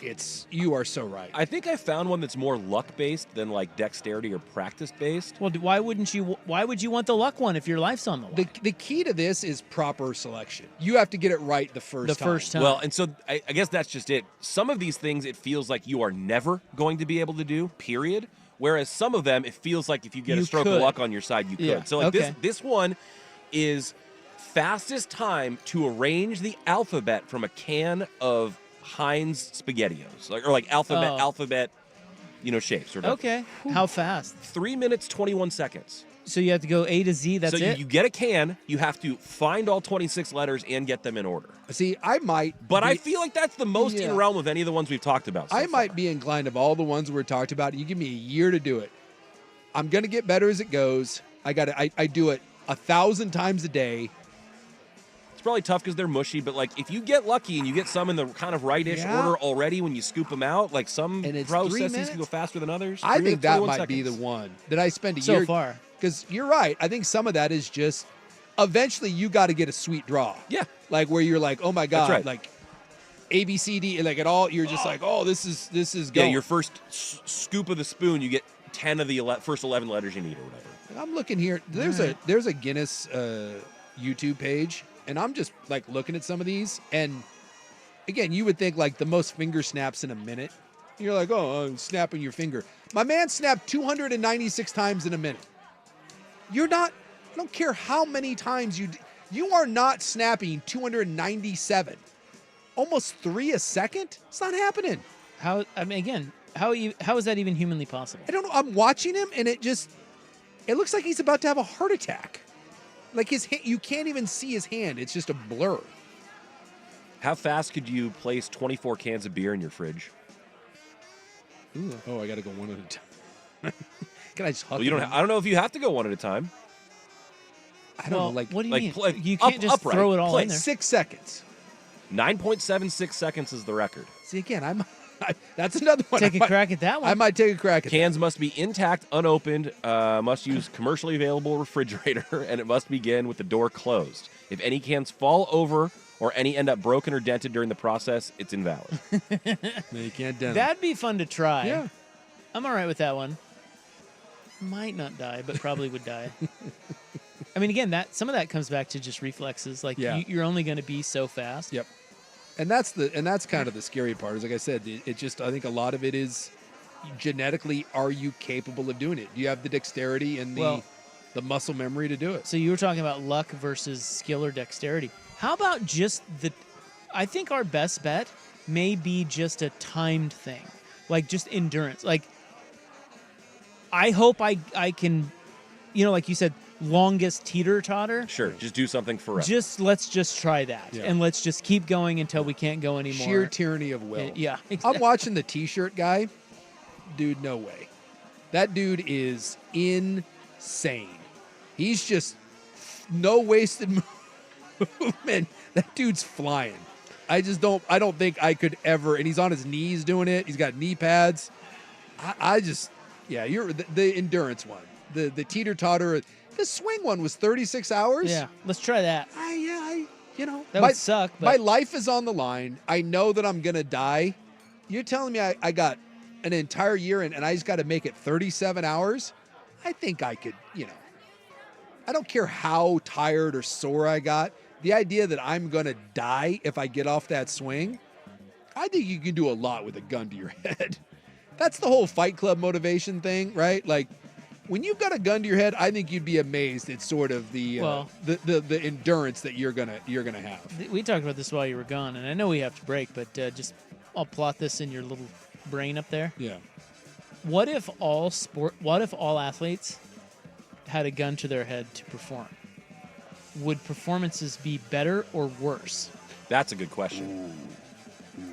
Because they're already all essentially trained to be able to give their absolute best. So does the mental component of it make it better or worse? Right. Yeah. For most, it would be a lot worse. I think worse. Certainly for golf, it would be worse.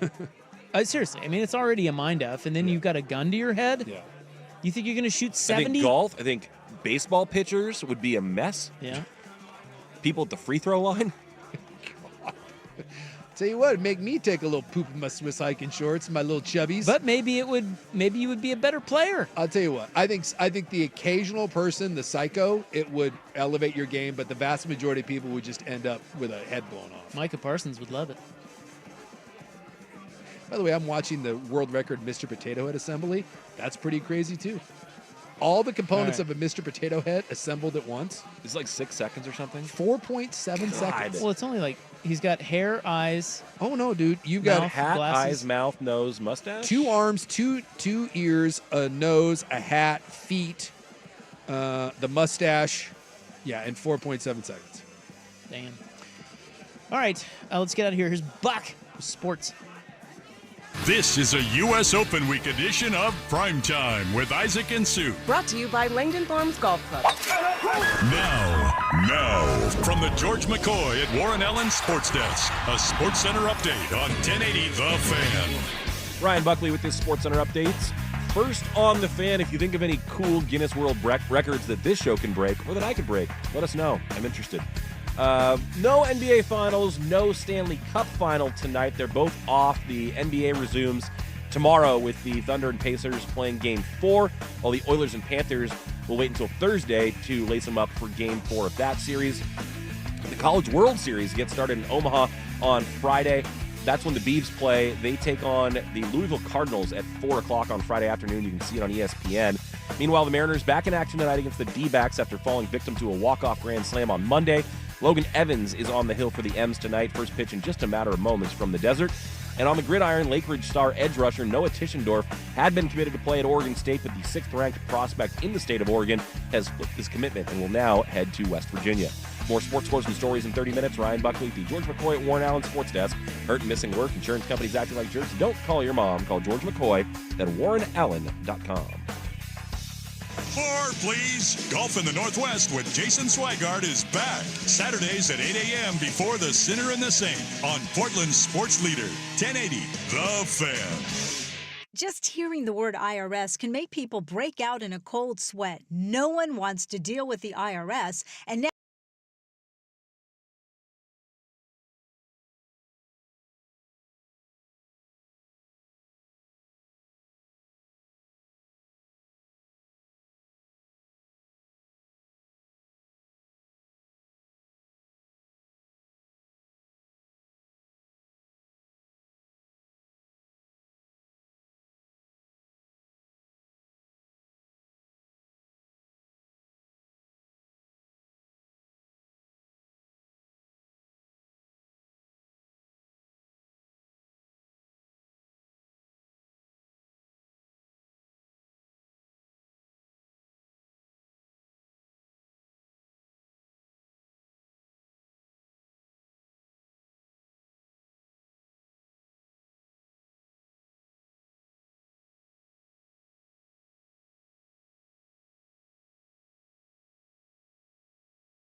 Well, I mean, that was like J.J. Watt. Remember, he was doing the over/under on what he would shoot at the Masters or whatever. Except I think they should play. Yeah, I think it should play Wednesday. I think they should before. Play before, and then I think that gives us context to how good those guys are. I think that would be the better kind of like setup to get people into the tournament. But I also think there's no chance they want hacks hacking up the course. That's true. Yeah, that's true. But I feel like you could. He talked about, Justin Thomas kind of mentioned like any 5, 10, 18 handicap, whatever. I think you could do this a little bit like we've had with the match and not make it against people, but just take people we know and apply their real life handicaps. So, give me, throw a Steph Curry out there who's got a 5 and throw somebody else out there who's got a 10 and throw, I don't know, John Smoltz out there who's a scratch. Like, I think it's more fun if we know who the people are. They don't have to be mic'd up necessarily, but it just would add intrigue. And there's plenty of, I think, athletes who want to do it. We know the Masters is tough and Augusta and all that, but there's nothing like a U.S. Open. Green's rolling at 15 and a half, 16 with the rough that's out there. I'm sorry. When professionals, when Rory's out there saying he didn't play bad and he shot an 81, this is where I would love to see some swinging D that thinks he's good. Not really go out there and just every Tom, Dick, and Harry thinks that they can go out and do what the pros do. And I would love to watch someone who's some cocky scratch golfer go out and just get his ass handed to him by the pros. They were talking on Golf Channel last night about a guy who's a plus handicap who went out there and couldn't break 85.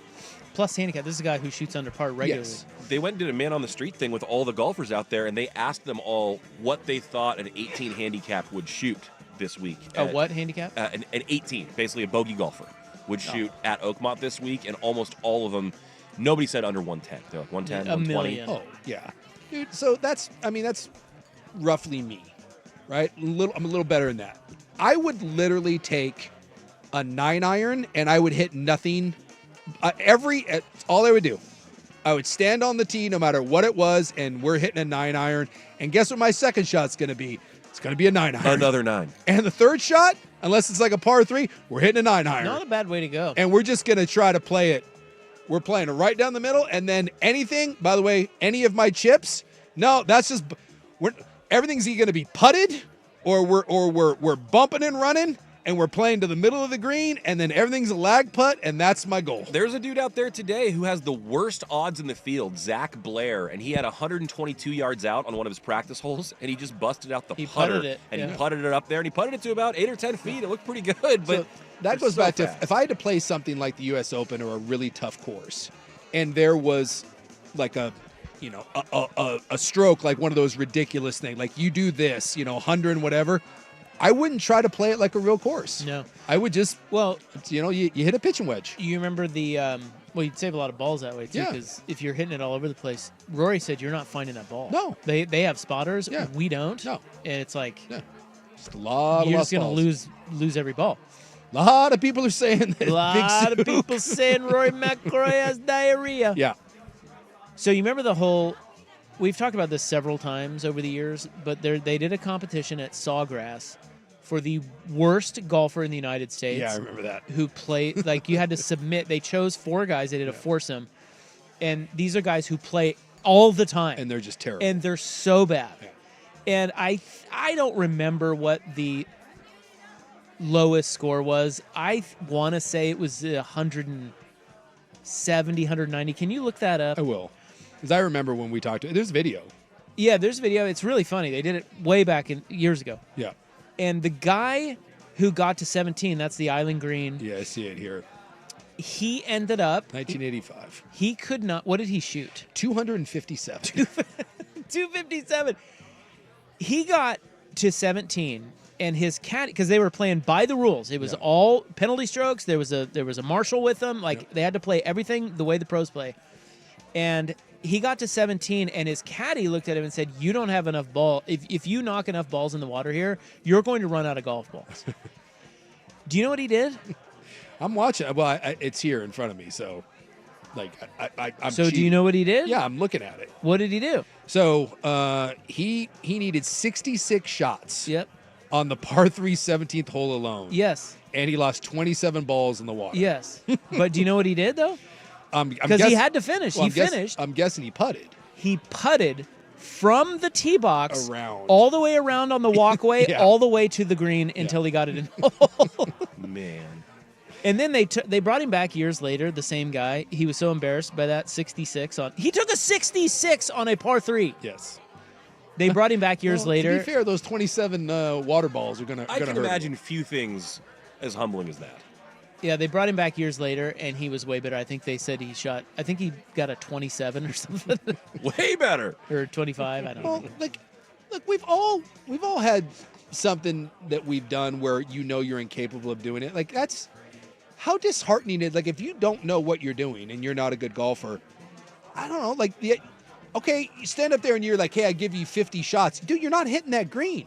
You again, how many? You just got to get really lucky. Yeah, I mean, But those guys play golf all the time. I kind of don't really understand the guy who plays all the time and continues to suck. Like, you should. You would think. Try, I mean, like, try to get. No lessons, just keep hacking. You want to learn why that's going bad, or watch a YouTube video. Yeah, get a little more loft in there. Yeah, listen to somebody somewhere. I'm trying to see if I could see what happens when he came back, but yeah. Yeah, I think 257. 257 with a 66 on 17, and then I think it was like 20 years later they brought him back. God, I don't remember what he shot. Let's see if I can find it. All right, we'll wrap it up next on the Fan. It's back. Your local Toyota dealers present the 11th annual Fan Golf Classic at Langdon Farms Golf Club on Tuesday, June 24th. Brought to you by Henderson and Daughter Windows and Doors and Philbrook Law, Accident and Injury Lawyers. The afternoon round is sold out, and the morning round is filling up fast. Visit your local Toyota dealer today. Toyota, let's go places. Also brought to you by Cazadores Tequila and George McCoy at Warren Allen Attorneys at Law. Reserve your foursome now at 1080thefan.com. Isaac and Suk here with Ken and Donnie, the advocates. People don't know that it's actually not going to cost them a dime to use you, because people don't know that. Yeah, it is surprising how few people know that. People that do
His name was Angelo Spagnolo, and he went back to Sawgrass 20 years, or maybe it was 25 years. He only played 17.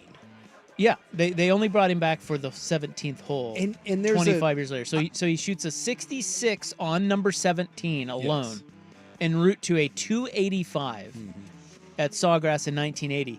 Years later, they have the bright idea to bring him back and say, you need to do better on 17. And he played 17, and I cannot find what he shot. There's a YouTube video, but it's... Yeah, and there's a Golf Digest article, but I'm not doesn't say. Well, you have to sign up for their stupid newsletter, and Yeah, we don't want that. no. And there's a video link, But he did. I know he did much better Yes. the second time. I wish I could find it. So, well, I have found it, but they're not letting me actually. How's that for a segment, guys? Us not being able to deliver anything and telling you about it. Yeah, that is. You're welcome. That's right up our alley. All right. Hot Corner is coming up next. Our show. This show. Back tomorrow. 3 to 7 on The Fan. Good night.